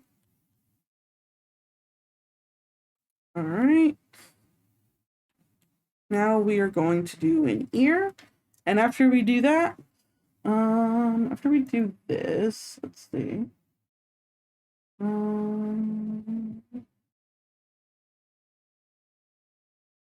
Okay. So after we do that, I'm going to talk about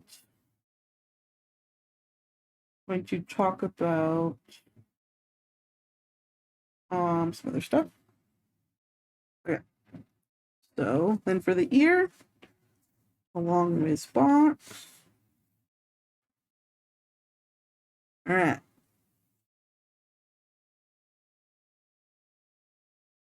You're gonna do this.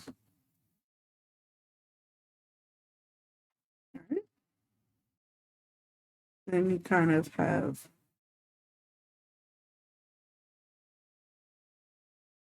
all right.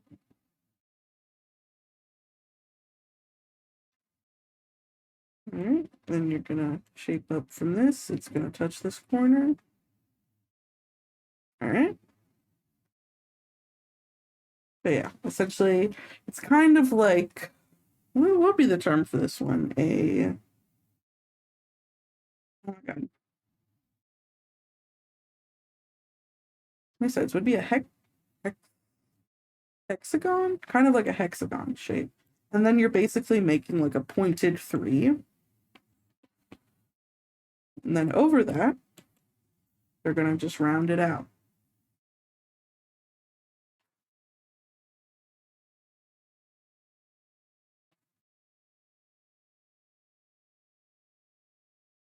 I don't remember.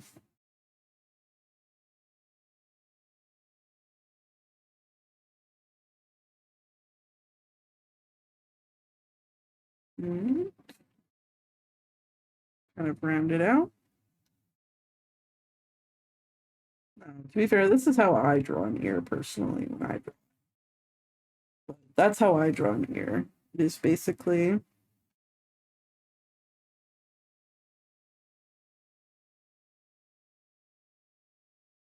I don't think the right way. But that's like the structure way of how you get it. Okay. Are there any structure questions before I move on?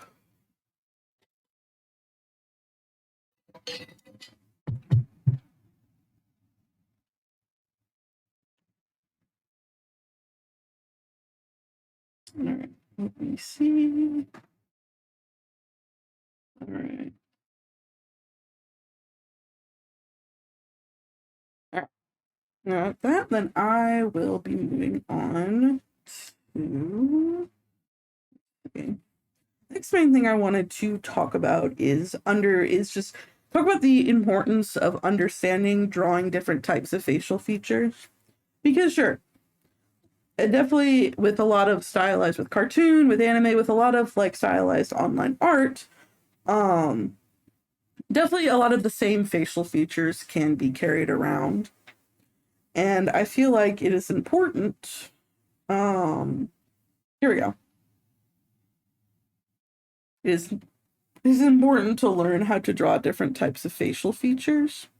And there are ways you can simplify it.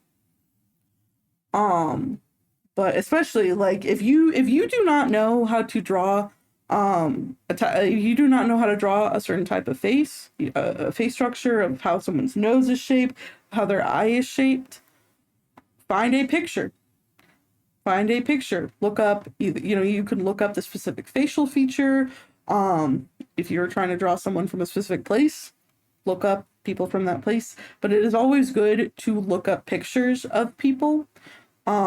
Because there are ways you can put it into your art, but I feel like it's always a good way to know, and also always be careful of stereotypes in art. If you're unsure, just look them up. Just look up what they are, and be careful of doing that and whatnot. But it's always good to learn how to draw different types of people, um, because one, it makes you a better artist, but also two, it's just good for your creative skills to know how to draw different types of things.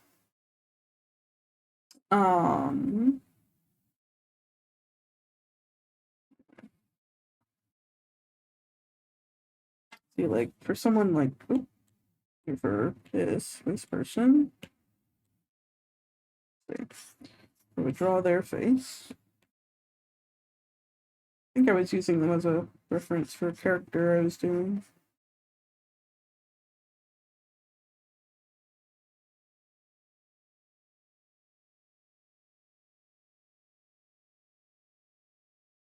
Very high cheekbone.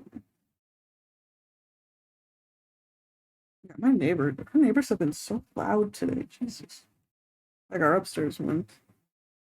I've even had music blasting on my headphones. I can still hear the.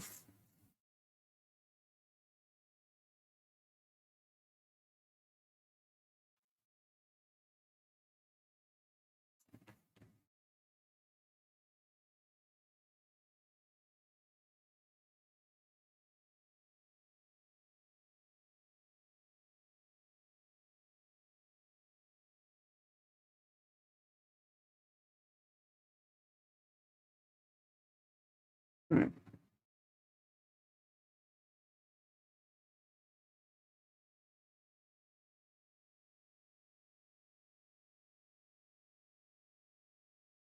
Yeah.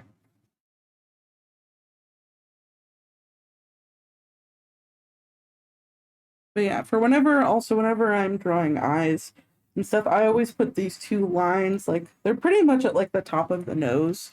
And I always try to do that where the eyes, unless it's like super stylized, I'm trying to make sure the eyes don't go outside those lines pretty much. It's good to do for yourself because it can also just give you like structure for what you're doing.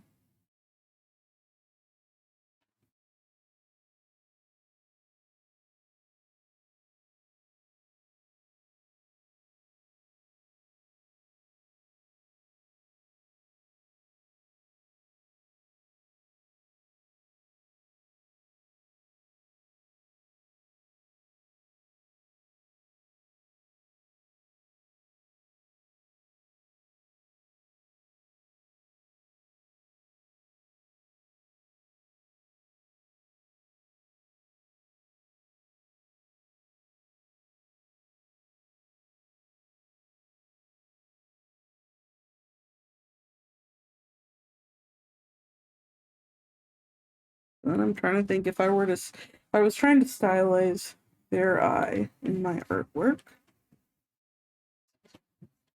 The stylized eye, I do different ones, but the one I tend to do kind of has this triangular shape to it at the bottom. This I would then erase that, and I would kind of follow how their bottom plate looks.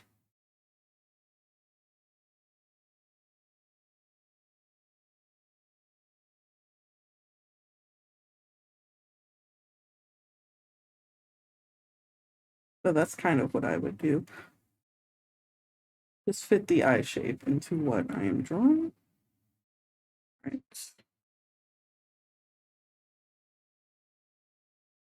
All right.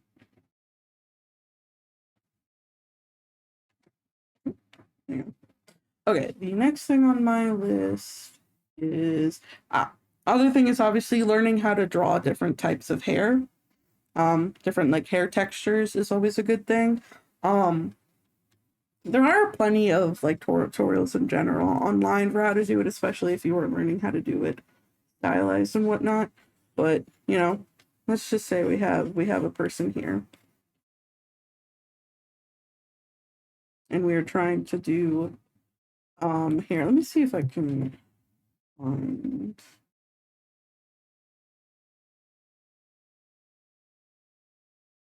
See if I can find any references I have.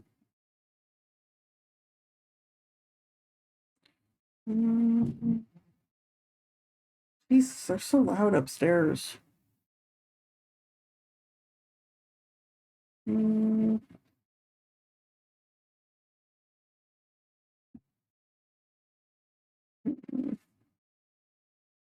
Ah, here, like I did with his this character's hair.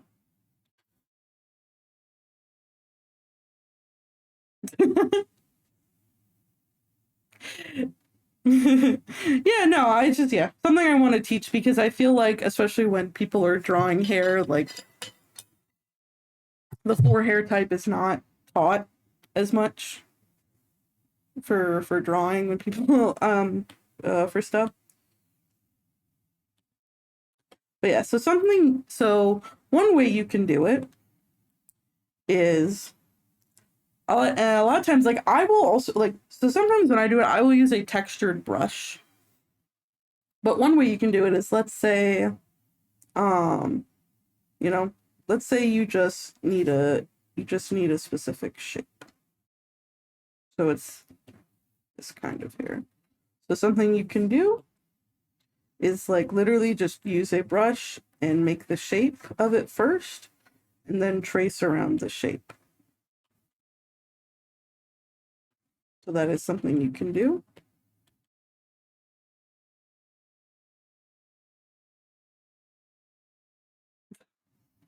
That shaved corn.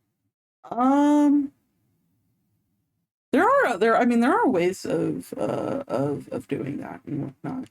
I don't know what the type is called, but a lot of times, so when it comes to someone with like 4C hair and they more have like an afro, essentially you would want to do like the shape first of whatever the shape of it is.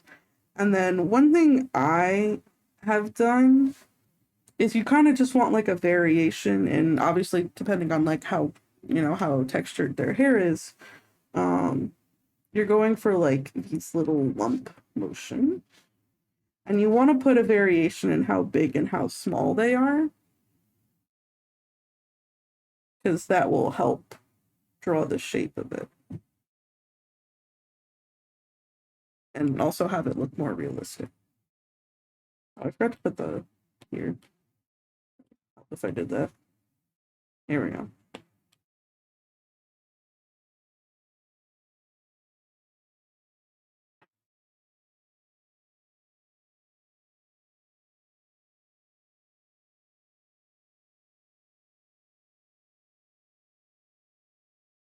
All right, and a lot of times people will also have kind of like a shape like this.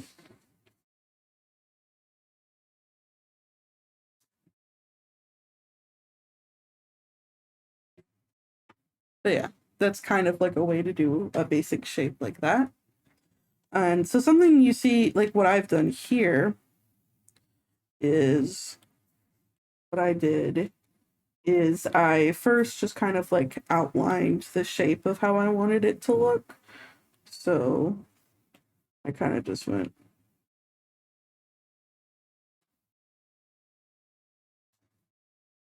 And so for this one, it was kind of like the emo bangs kind of thing going on. So I kind of just did the shape. And then I kind of just had this.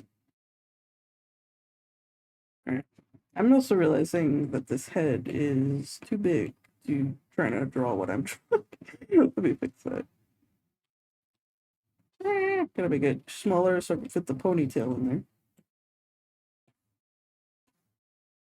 So yeah, for right now we're just going for the shape.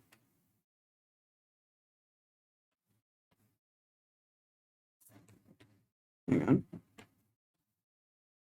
Nope. Wrong. There we go. Okay. So then the shape. All right. So then you have the outline of the shape. And then what I would do after that is I take this textured brush I have and I kind of have it fill out the shape. And some people's curls are more tight than others. Some people are more loose. It kind of just depends on, again, with whatever hair type you're doing, it is always good to look up a picture specifically of it first. Some people will have larger curls, some people will have smaller curls. And I'm just kind of filling the shape out, essentially.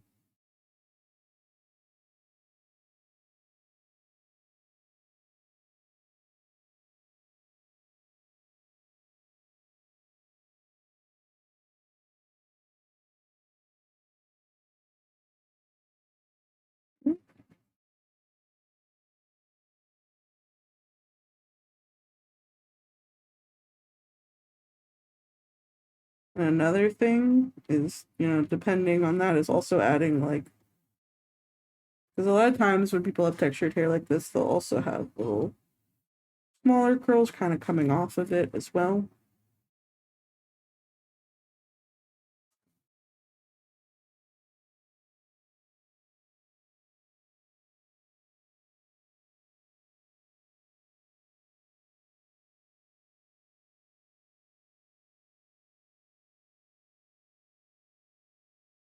So, sometimes they'll change the shape.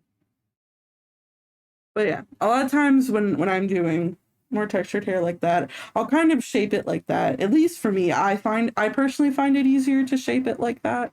So that is what I will do. Let me see what I can find. Where is it? I had another character and I gave her braids. Um,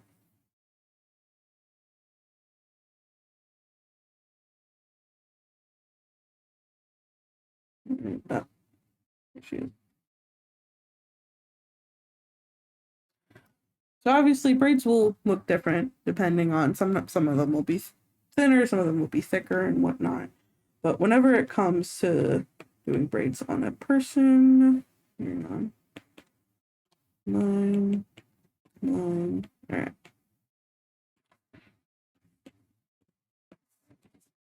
It's a little smaller. So the main thing you want to do whenever you're doing braids is and especially something I've also something what's the word with braids a lot of the time you have kind of this area you want to block off first on the head.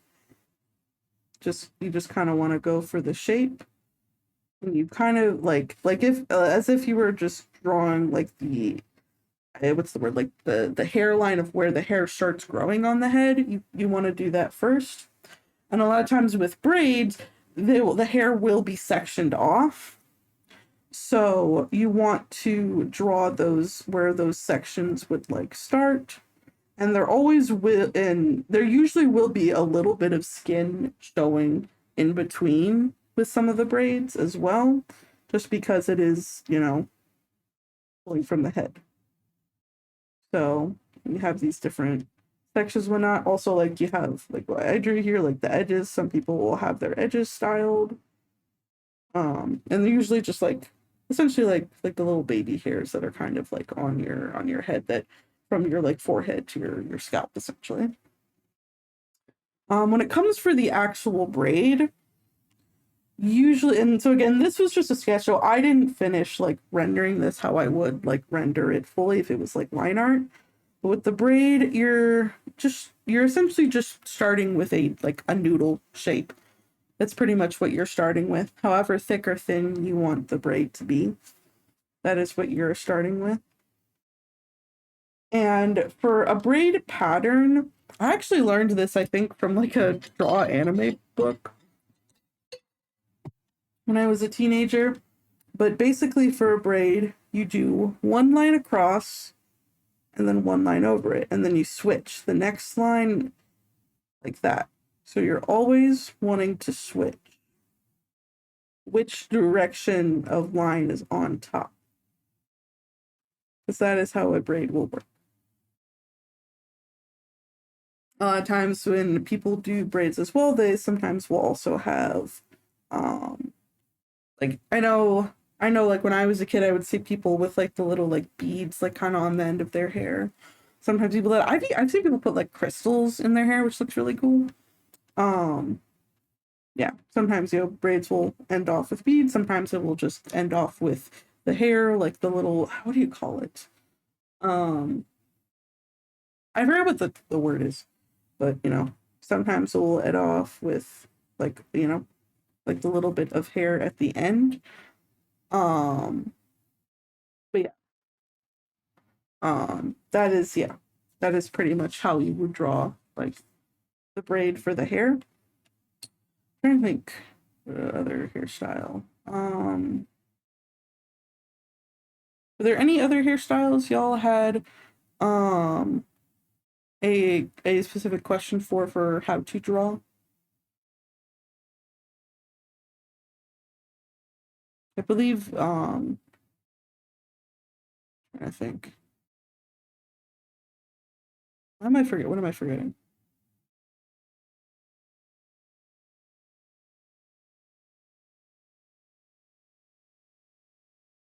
Oh, I'm like looser curls. Yeah.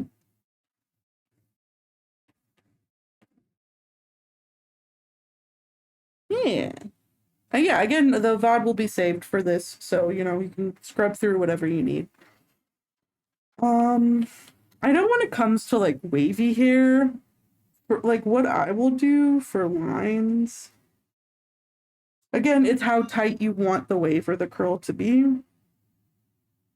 So, like, if I am just drawing like very wavy hair like this, you're literally just drawing squiggles. They are just squiggle lines. They could be tighter, or they could be smaller, they can be larger, but it's literally just squiggle lines, and that's what you're doing for wavy hair. That's all what it is. It's literally just a bunch of squiggly lines. And the same thing, if you want to draw, like, another good thing is if you were just struggling to draw the shape of a type of hair, you can do what I did before and literally just draw the overall shape first. And then go over it and actually do the hair. That's a lot of the times if you were just and if you have the volume of the shape there, it can help. It'll help when you're trying to fill it in. Um. All right. Next thing I think I'm gonna go through is just showing different types of faces. I'm not going to specifically go through how to draw all of them, but I want to specifically go through just being able to draw different types of faces because I believe that is something that is important. No wait, this is what I'm looking for. So here, like, I just want to show some examples here. Um, Obviously, I have a style of how I draw, but something I just want to hammer home is the importance of um being experimental with how you draw, like how round, how triangular, how square you draw a face shape, of making, again, having the rules and learning to break them. Essentially having the structure in place, but being able to branch off. Um Let me see. Let me show some other examples of characters I have in here.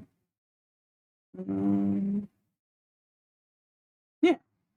Oh, yeah. Something else. I will be showing how to draw fat people and how fat lays on the body, because that is something that is important as a fat person. Is it important to know how to draw fat people? I believe if you are an artist and you are drawing people, you should know how to draw fat people.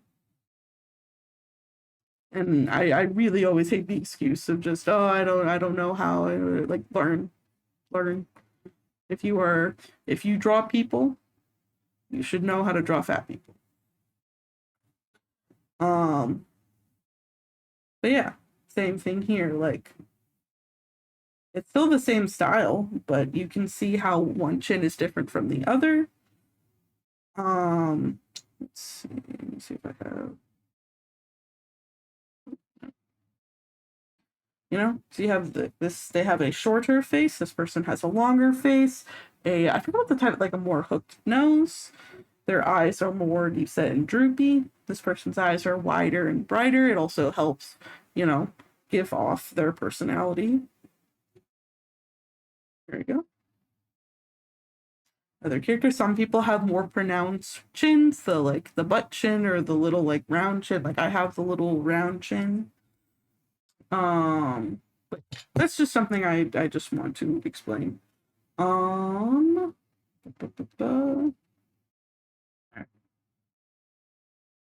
Now, oh, you know what? Here, I'll just show these guys. Have I done much drawing for them? These are OCs I'll make at some point, or that I'll finish drawing at some point. I don't know. I just want to show them all. They're representing of the different sins, cause the demons, actually.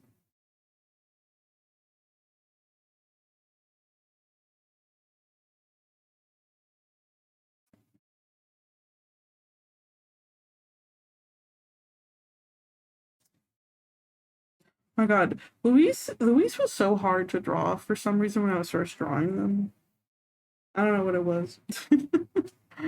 um.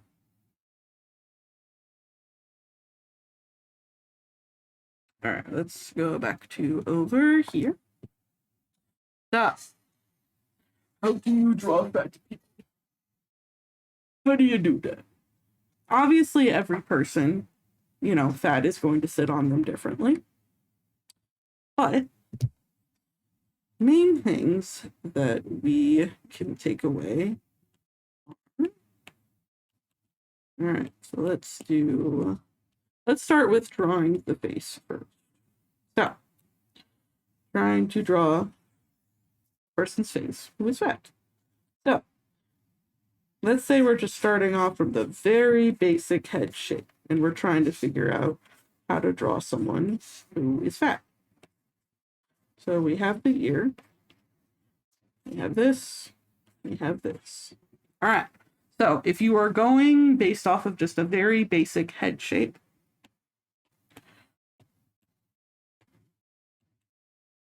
so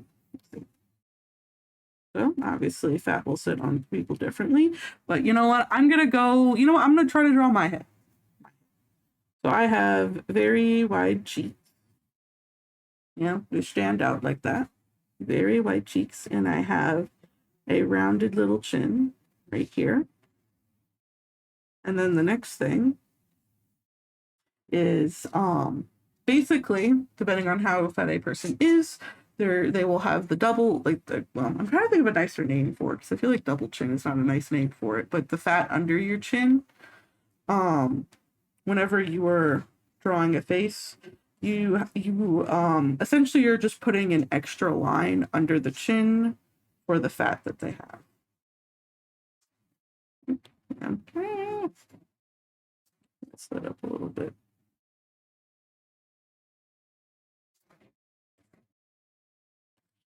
And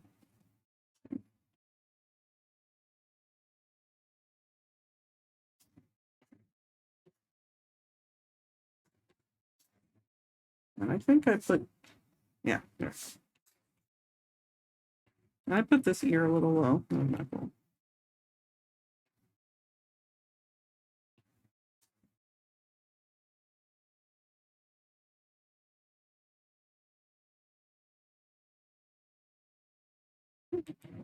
Sometimes I draw too fast and I mess it up.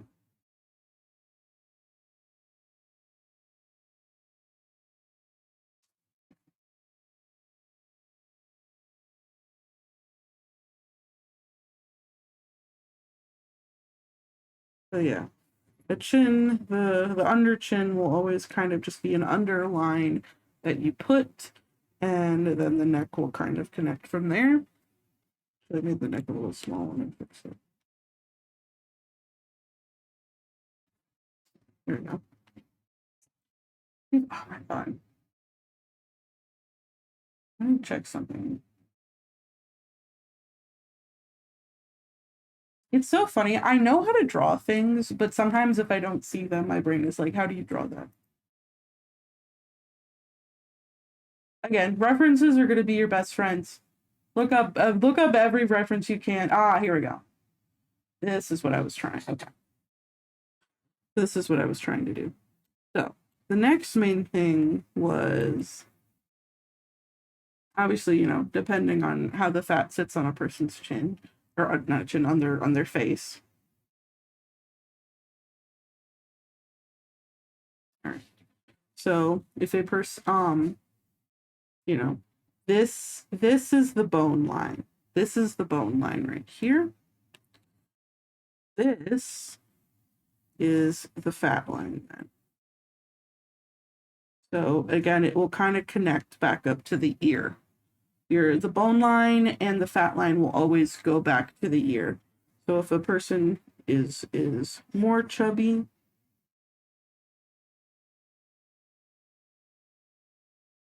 the fat line will essentially be larger, but again, it will always connect up to the ear. It'll start from the chin, or not from the chin, from the cheeks, and it will connect to the ear from here to here.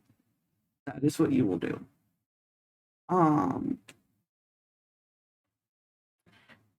If you are drawing someone from the side,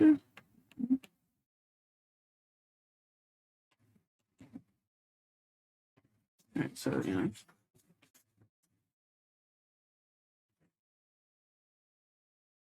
there. We're drawing someone from the side.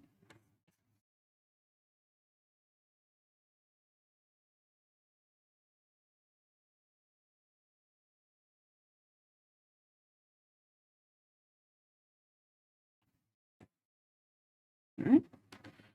Then same thing. So basically, you would still draw the chin, but then you would draw, because you'll still have the neck, but you'll be drawing the fat that's there. And then the neck, essentially.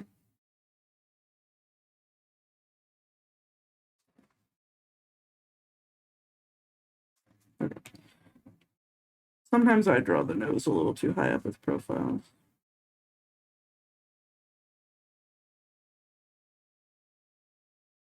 And then if you want to know the ear, we'll kind of connect like right here, essentially.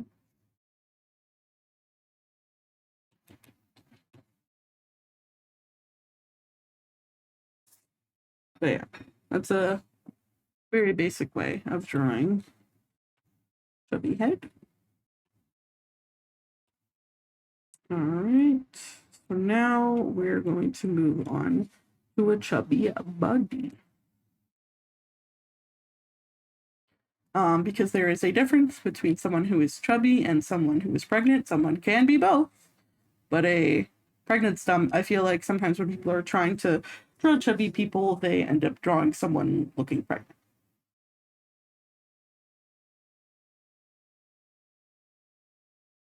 Another way to think of it is fat rolls on the body. It doesn't just stick out, but it rolls. So let's draw. Let's just draw. It's gonna draw a body right here. I'm gonna just do the.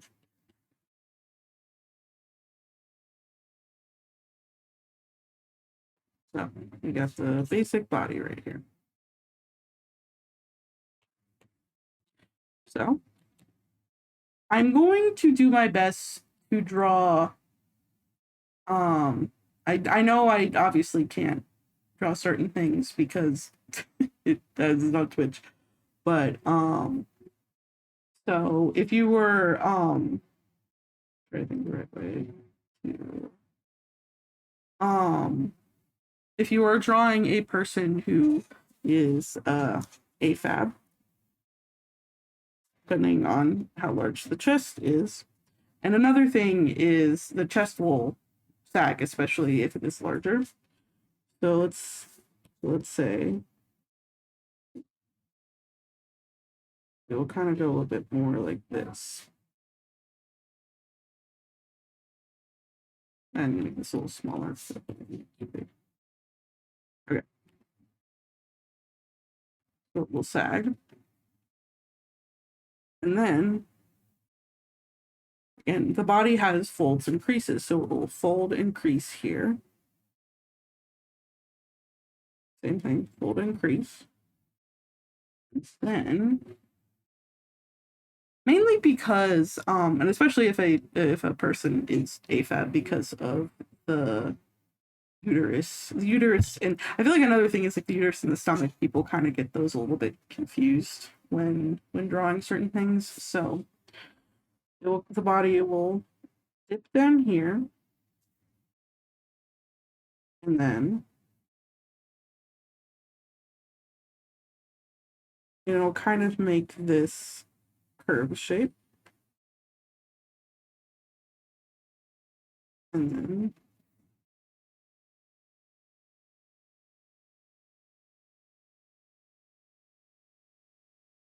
so, and then obviously a person can be more chubbier as well. So if the person is more chubbier, here I'll go ahead. The person is more chubbier.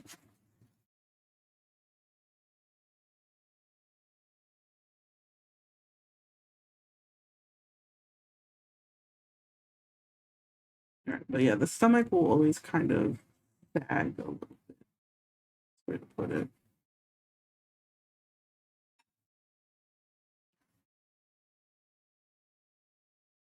Like, yeah, like you can get some fat like under your chest as well. Um, a lot like especially a lot of times like I know my stomach does this, but like if you were wearing pants or shorts or whatever that or any type of bottom that pushes into like where your belly button is, you will have visible roll. So yeah, let me try to put it away. Like at least with my body, it kind of goes like this. So you'll have like a visible roll. And then obviously depending on like what's it called? It's called like the fupa, I think. It's like that kind of under part that's under your belly button. And those can be large for different reasons. Like I think it is because I have a bad liver. Mine is looks like that. But yeah. Yes, then all it is just that. If you were doing someone who is AMAB, so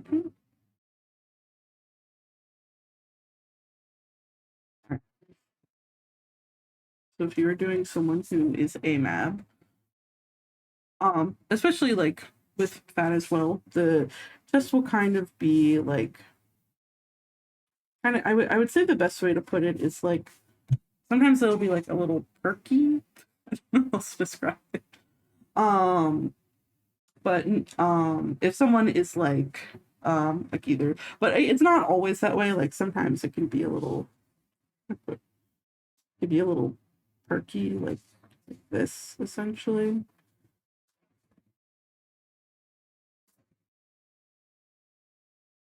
It'd be more like this triangular shape.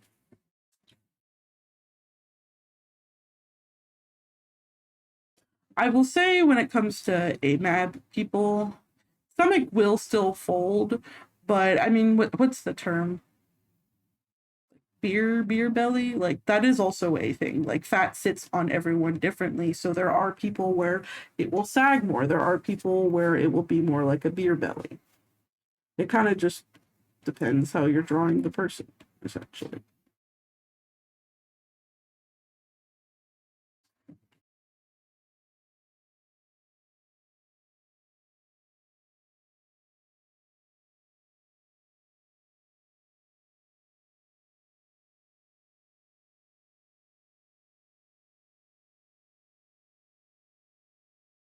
All right. Is that a good explanation for y'all? Y'all need any more explanation of that, or are y'all good?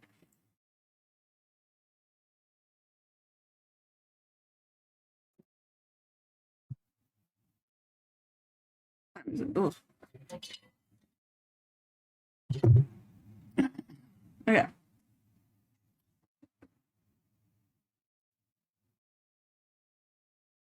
All right.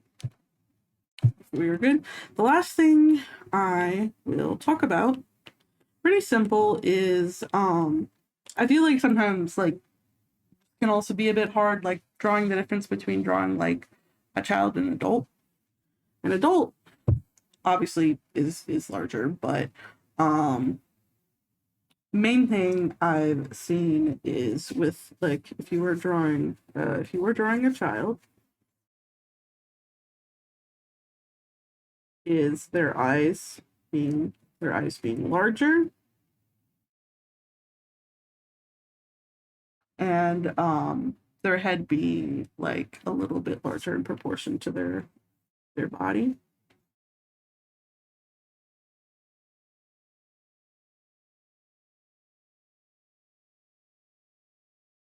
So let's see. So like that. I believe that's true. Children are different to adults. And then like if you were drawing an adult, their head will be more proportioned to their body.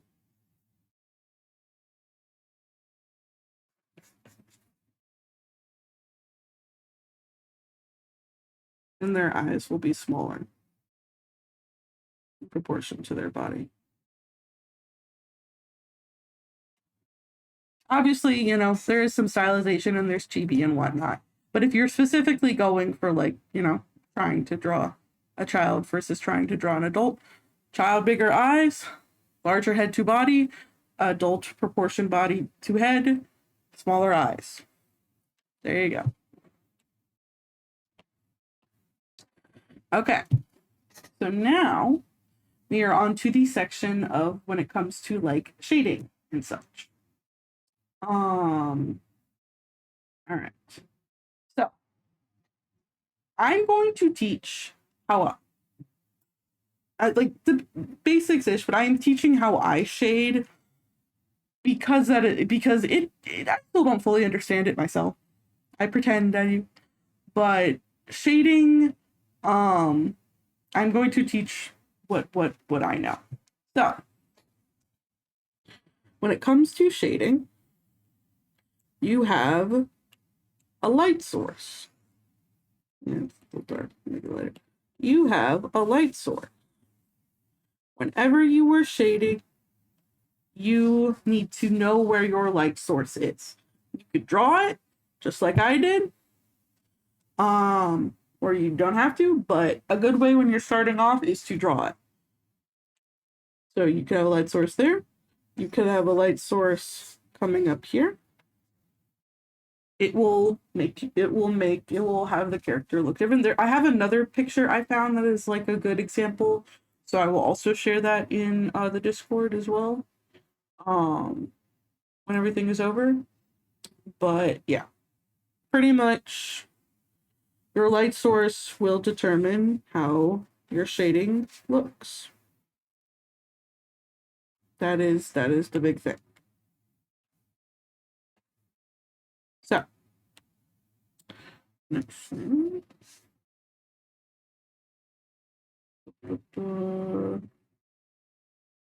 Okay.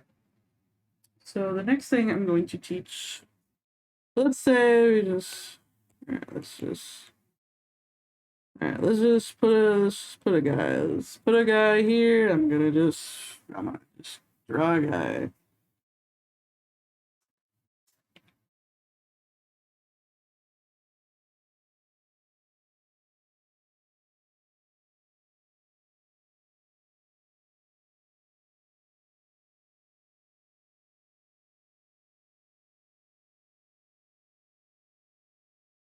Got two hairs on their head.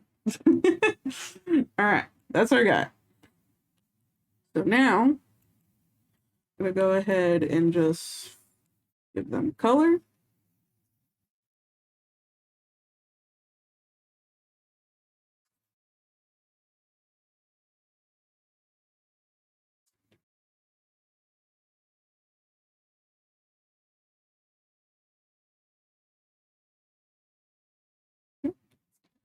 Clean that up.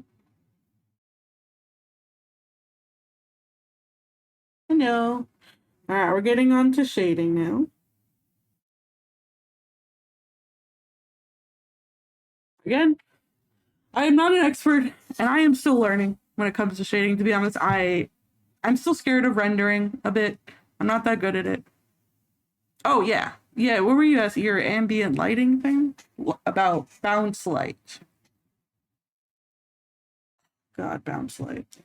Ooh, hang on. Bounce.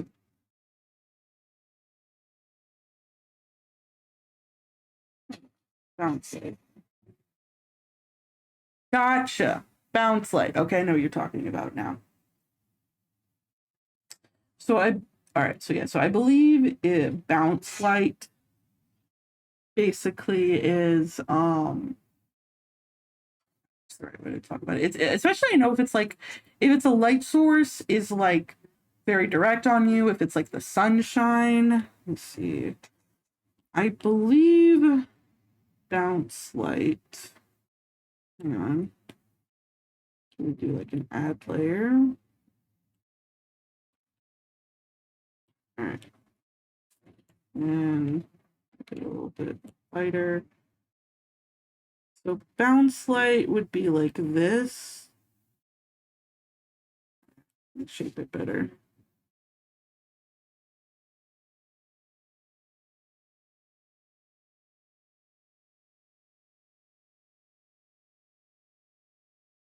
All right. So with bounce light, do is just blur it a little. And then what you do is you go over it with the right word. Depending on what the color of the light source is. So like I think if it's like the sun, hang on. Is it I think it's overlay. Then kind of outline. Hang on.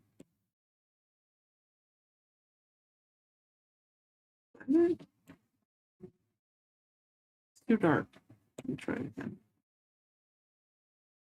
I don't know if it's an overlay. Maybe it's another add layer itself. Hang on, I'm trying to figure. I actually don't think I don't think I practiced bounce lighting, so I'm kind of learning it right now too. So then is it like? Hang on, I need to mess with the color.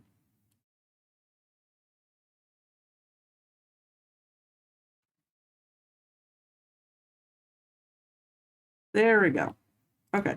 It obviously depends on what the color is, but my understanding with bounce light is essentially through your overall piece, you are taking like a layer, a light layer, an add layer, and then on the outline of it, you're basically like you have, at least for the ones I'm seeing, it's like a pink or a red kind of color.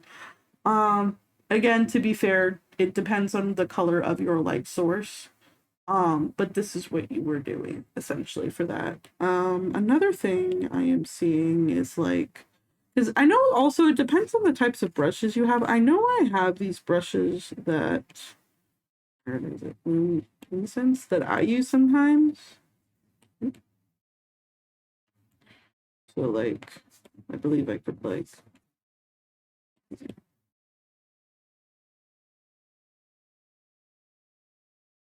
I believe this would also give a similar effect.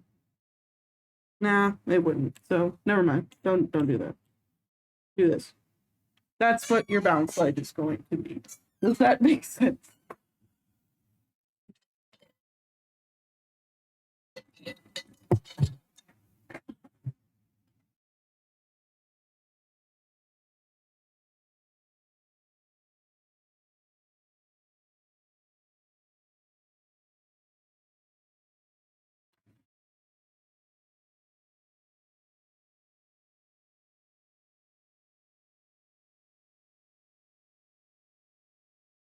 Okay, does that make sense? Okay. Oh, also, another trick I learned for just like a cool lighting effect is this. Saw someone do it on TikTok, but basically take take a soft, take like an airbrush, go like, oop, hang on. There you go like this over the face. Then you go to red, like this. Oh, that's too dark. You go to red like this. Then you go to yellow. And you go like this. And then you blur. And then you set it to an overlay layer. That's another kind of effect you can do for a. But yeah. All right. So now we're going to do the other shading stuff I was talking about. So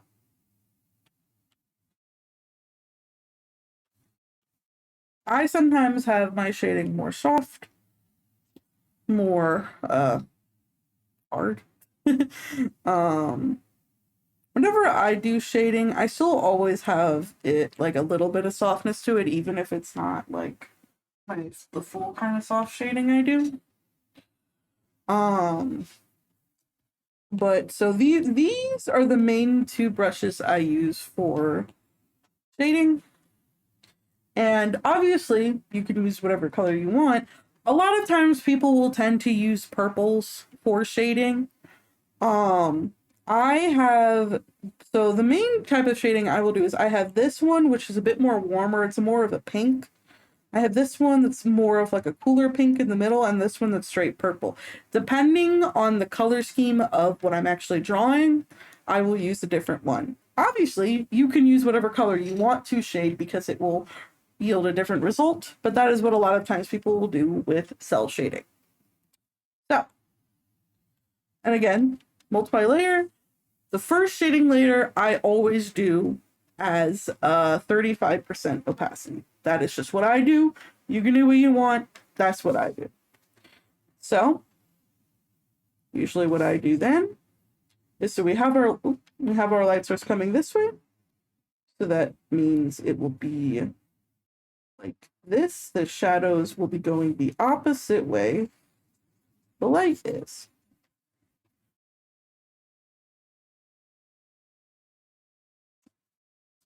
That's what you want to do. Your shadows will be going this way.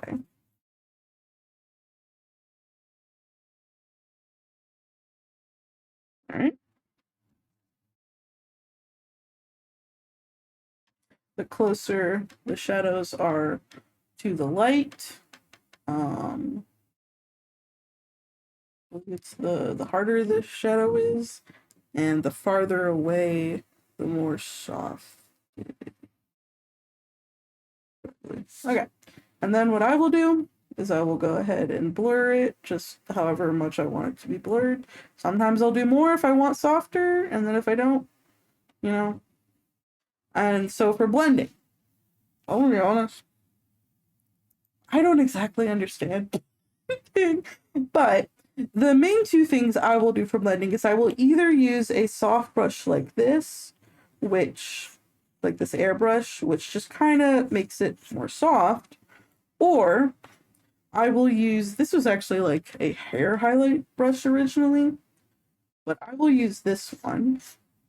And I like so again, when it comes to shading, you need to mess around with what types of brushes you like for blending. The only thing I will say is the main reason, like with Clip Studio, I am not too familiar with the render, like the blurring and brush that the blurring and blending brushes on there are less familiar to me.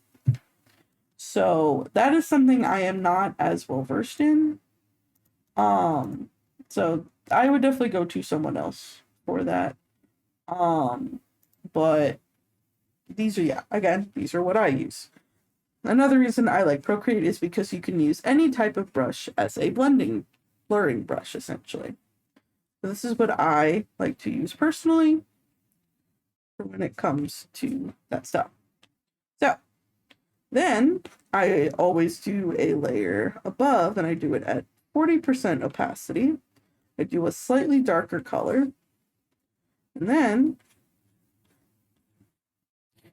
now again, you can do one shadow if you want, but main reason I do it is because shadows usually have different layers of depth. Not all shadows are just one layer of darkness and you're done kind of thing. When you're drawing shadows too, obviously it depends how organic or geometric your shape is, but your shadow is wrapping around. Think of it as like your shadow is wrapping around whatever it's trying to, whatever, it's the absence of the light. So whatever, yeah.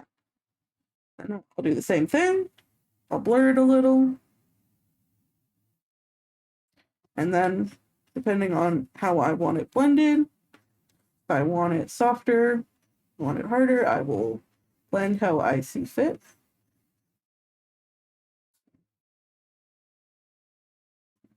But I will blend it how I want it to look.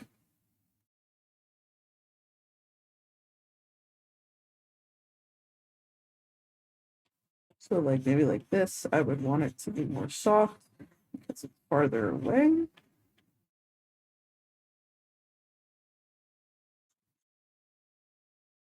But yeah, that is how I do it. Then the next thing I do is I do an overlay layer.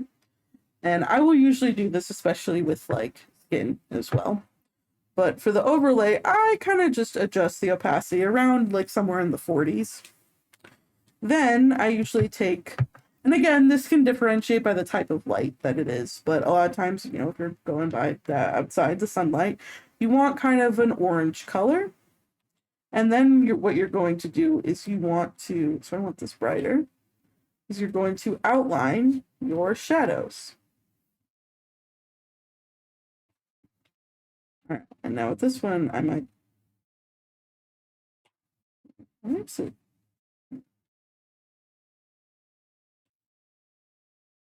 Hang on.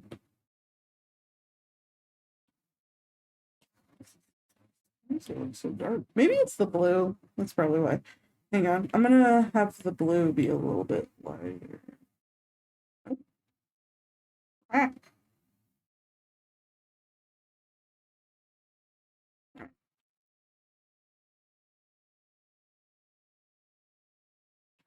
All right. So then, yep. I just want it outlining the shadow. Want to outline the shadow, and then you're just gonna blur it. So then it just kind of gives a nice like contrast. Let's say, let's see. So yeah, that's kind of how it would look with like a skin color. If you're doing like a darker skin color. Then for the overlay, you'd probably want something a bit darker. You'd probably want like this.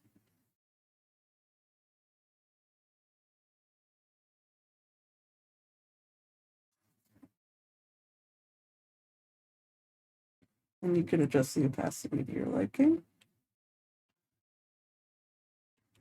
But that's what you would want to do. Then, oh, I forgot to. All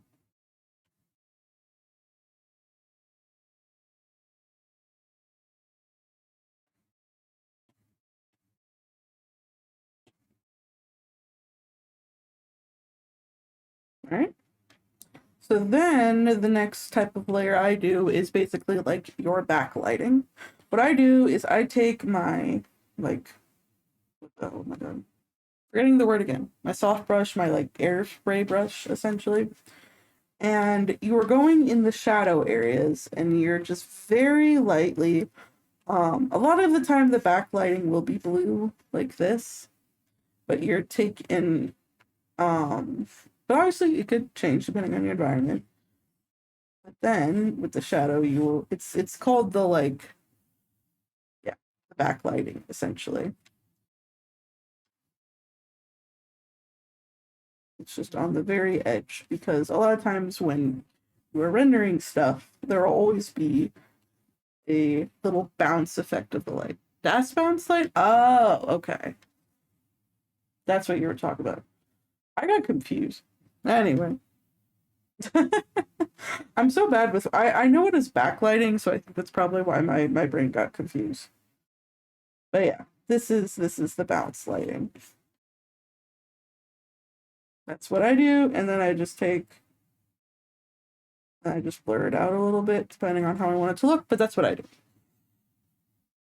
So then, okay, then we're going to just do highlight. Obviously, it depends on what the highlight will look like, or what when it comes to highlighting of skin colors, mainly the paler the highlight, the less opacity you want on like the add layer. Um, so for this, times with the highlight, I will use my more like paintbrush. But you know, there's some highlight on the nose. You have the eyes here. Let's say they're bald other ways here, so they got a bit of highlight coming there. All right, and then I usually just blur it out a little bit, and I will adjust it depending on like how bright the actual light is. The closer the highlight is to the light, the more. Oh wait, no. Yes, the harder the light is, so it's farther away that the light gets blurry. Um. Okay, trying to see. All right, the next thing I'm going to show is when you're highlighting clothes. So let's say they're wearing a green t-shirt. Wearing a green t-shirt. The shading is the same. I would say especially with clothing, obviously depending on the folds, but clothing will have a lot more softness to its shading. Mainly when it's, I guess I would say more average type of clothing. If it's more like shiny leather, it will be different, but a lot of times with just soft fabrics, you're going to have very soft highlights. So another thing would be, we'll take this, and a lot of times you can even just take that soft spray brush and literally for this, that's all you need. Bounce light. Oh, okay. Yeah, words are hard. I get you. But yeah, with clothing, that's really all you're gonna want to do is you want a very like kind of soft highlight for it because again, it's clothing.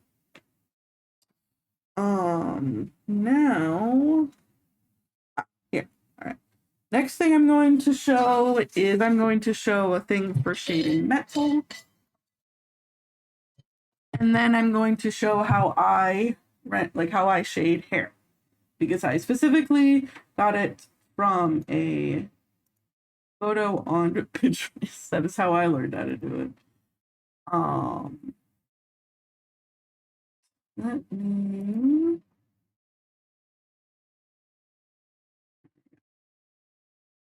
Okay.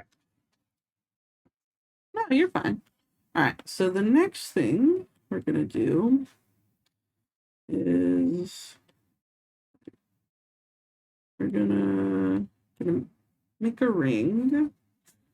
So Ash probably use black. So we're gonna make a ring. Ah. Oh yeah, I also have to show the eye shading. Okay, I'll do the eye shading before the hair shade. All right, but let's say we're making a ring. We have a ring.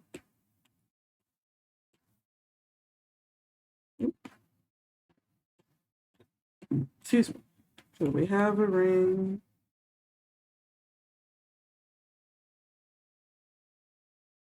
Okay.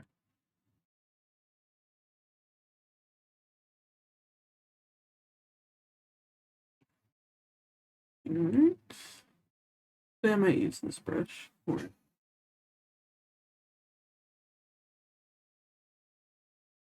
you know, my thing is messing up.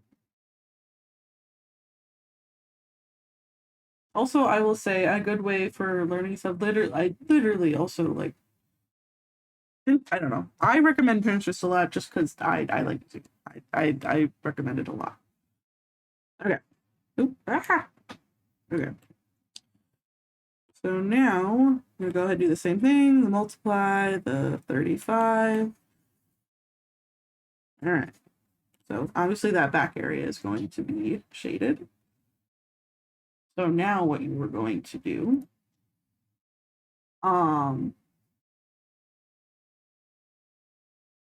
okay. Now what you are going to do is usually with metal, it will kind of do this like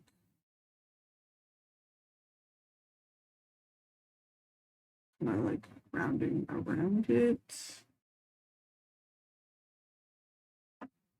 All right.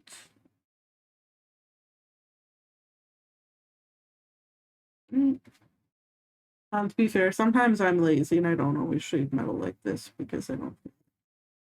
Oh yeah, oh yeah, there's another. Okay. There's things I keep forgetting that I'm going to show you. All right. So now, oops, wrong thing. Now this, I would just blur it a little. Then we're going to do the 40. All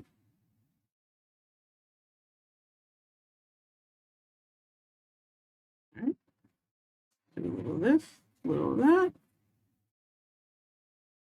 So then it's kind of the same thing. You're kind of just wanting to like,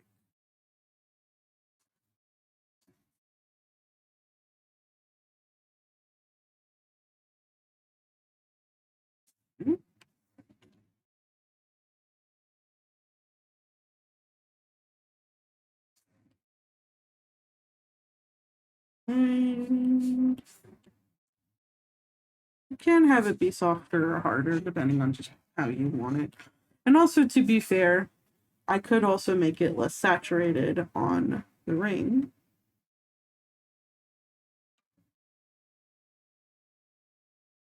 It would look a little bit closer to what you want. Here. All right.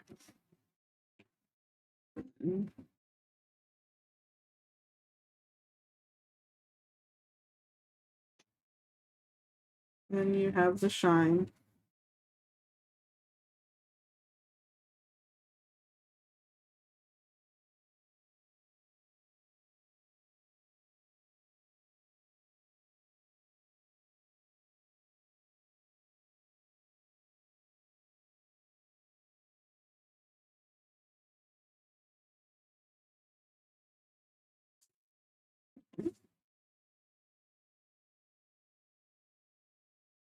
So yeah, that's another way. That's for metal. Okay. The next thing I was going to show was right. I could do the eyes. Okay, the hair will be last. I promise I am doing the hair. I'm just also remembering other things. Okay. So here, let's go ahead and we're gonna color the eyes real quick. Do this. And we'll just have the eyes be green too. Easy. This is how I specifically render eyes when I am coloring. You can do it different if you want, but this is how I do it. So, first thing I do is I do that.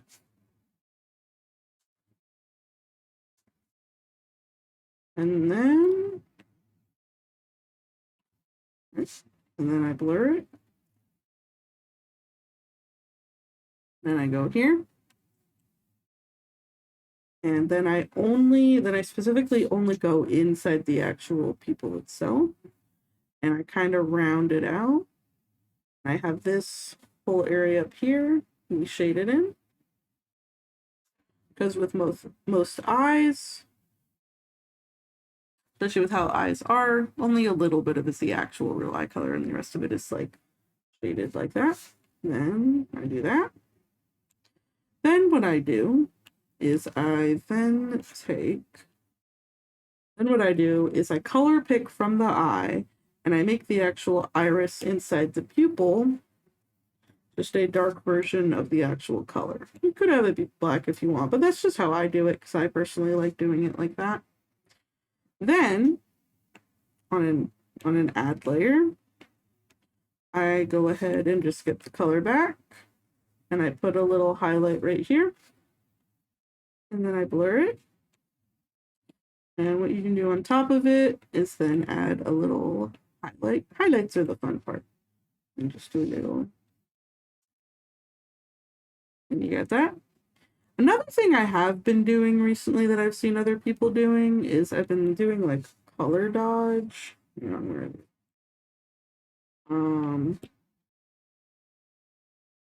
it's like you lower the opacity. It makes the eye like a little shinier.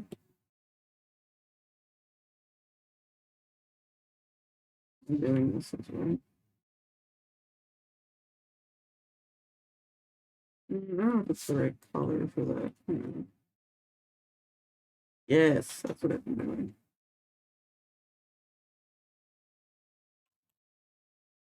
I've also been doing that a little bit lately. That's a newer thing, but just like it's like a little extra light onto the what you calls it, the eyes. But that's how I render eyes. All right.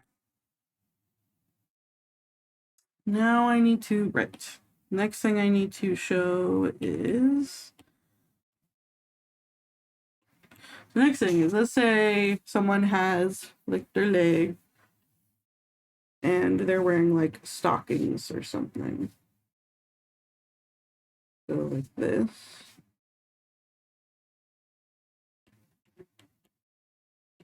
All right, so this is the original.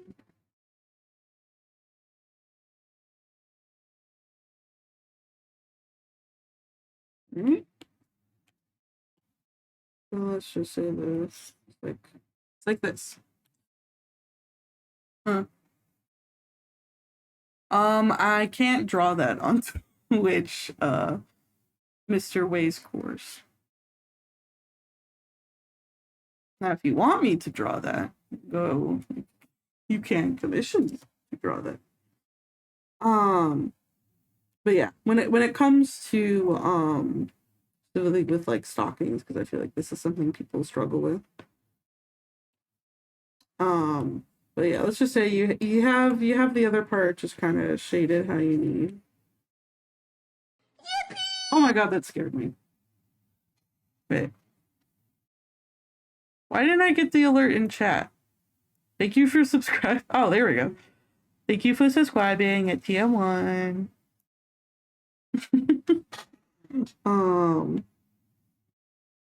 Let's see. All right, but yeah, so then let's just say we have the shading going on when it comes. But yeah, then you pretty much just want to do an add layer. And I would say, especially if it's like a skin tone, you probably want it to be like have a little bit of a color in it. What's up? Are you saying Twitch? Okay. But yeah. Then just where the light is, make it a little lighter. Then you just kind of, and then when you want that shine,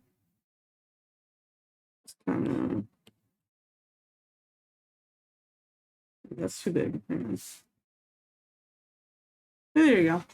That's kind of a way. I know, like when people are drawing tights, I know sometimes people have kind of a way for rendering tights.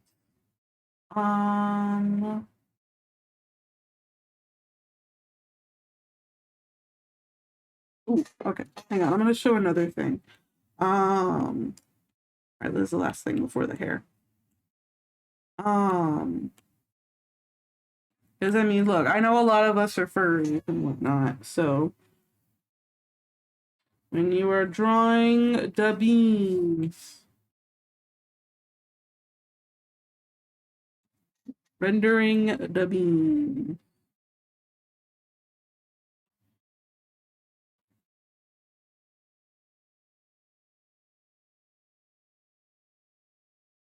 The shrimp away, rendering beans.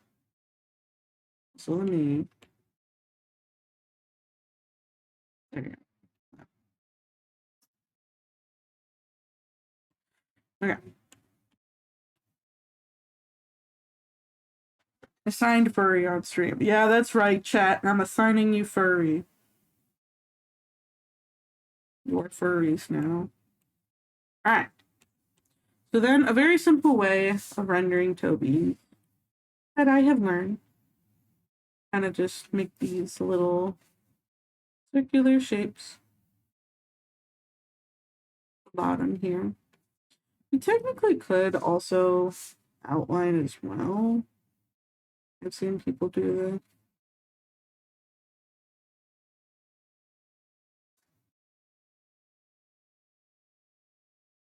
this. Right.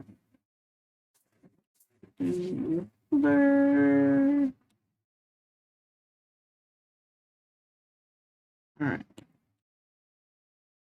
Go ahead. Maybe just a little bit darker in here. A little bit darker. And then you blur that out. And then you finish it off with a fun little highlight. Oh, that's too small. With a fun little highlight.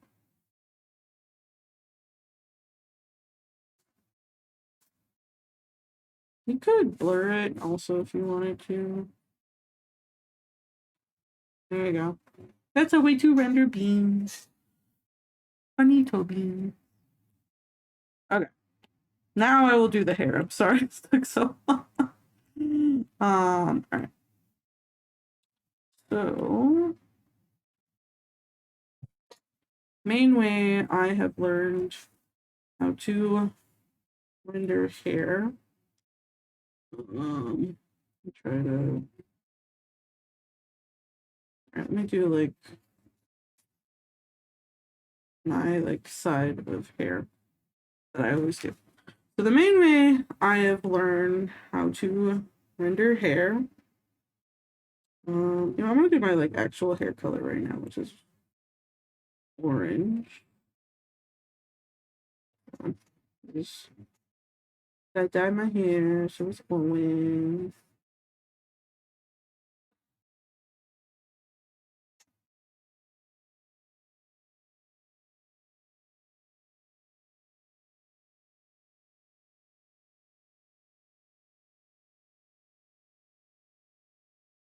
All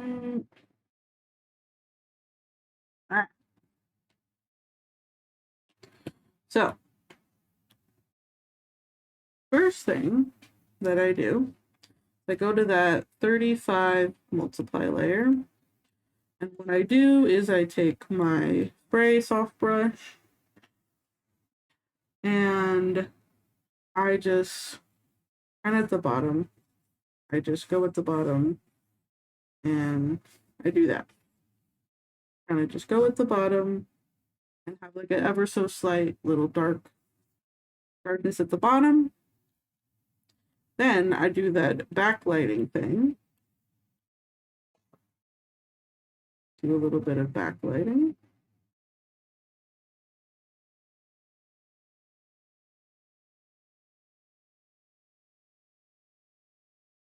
All right. And I blur it as well.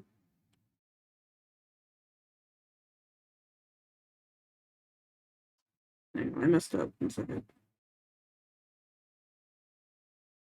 Oh, no, that's the one. Hang on, I messed up a little.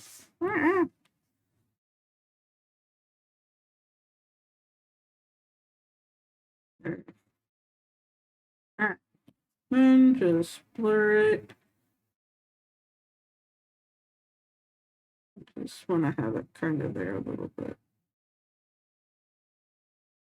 Then the next part is you go with the darker shading color.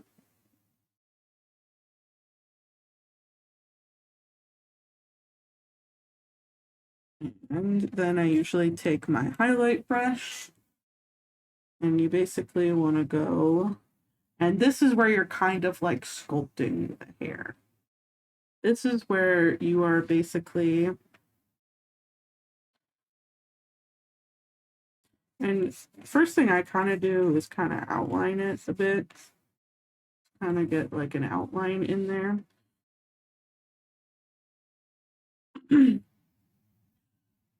And you're kind of making this kind of like, this is the kind of shape that you're making when you're rendering the hair. This is kind of what you're trying to ultimately make up.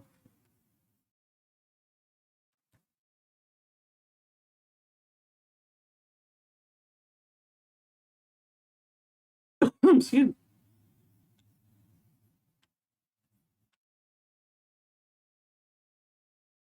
But yeah, try to think of it like you are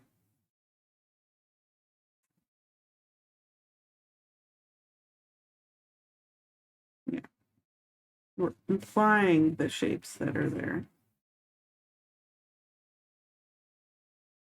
Yeah, towards the middle, you want it to be more thinned out. It'll kind of be like this. And then I blur it a little bit. Then I take my render brush. Actually, I forgot. I will use the where is it? I do have a, you don't have to do this, but I will sometimes use this like specific hair rendering brush that I have. It just kind of gives it a bit more texture.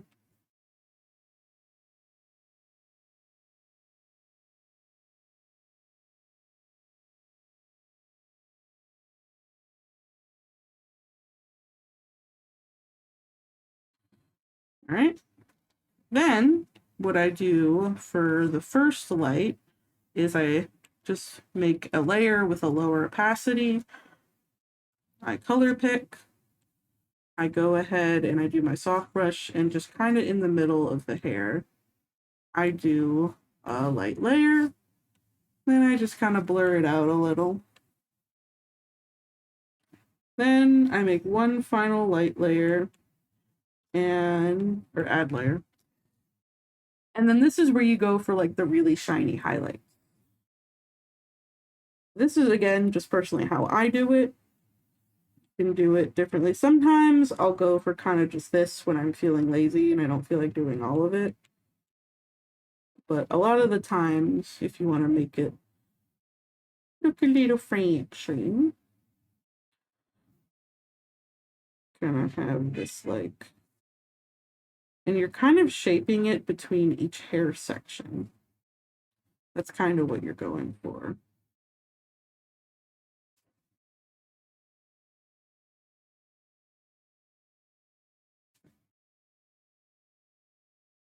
Kind of what you're going for.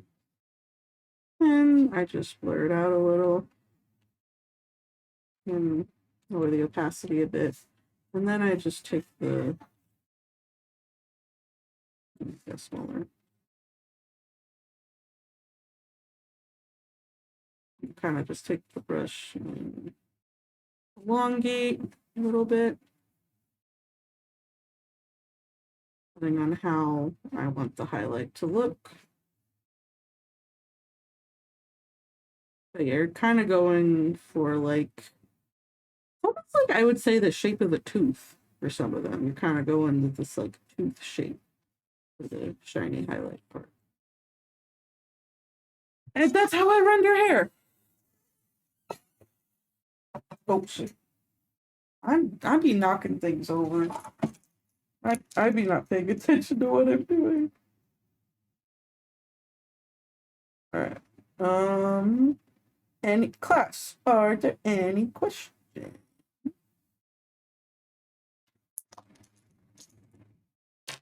Any questions? I feel like that is the basics of what I know.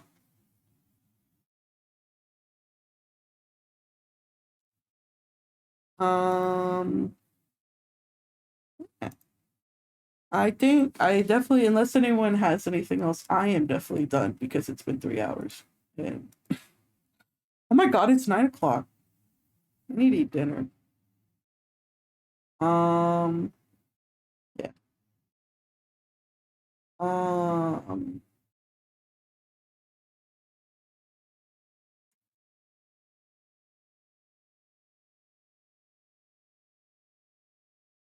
All right. No one has any more questions. Thank you, class, for coming today. I hope this was helpful. Again, I will be saving the VOD, and I need to fix up my VODs and stuff, but I'll be putting them. They'll be on YouTube and whatnot. Yeah, I'm glad I could be helpful. Yeah, I hope. Yeah, I hope this will. Yeah, blah, blah, blah, words. I'm saying the same thing over and over. You know what I mean. But yeah, we're gonna raid my friend Ken Adorable. We're playing Hyperspace Outlaw.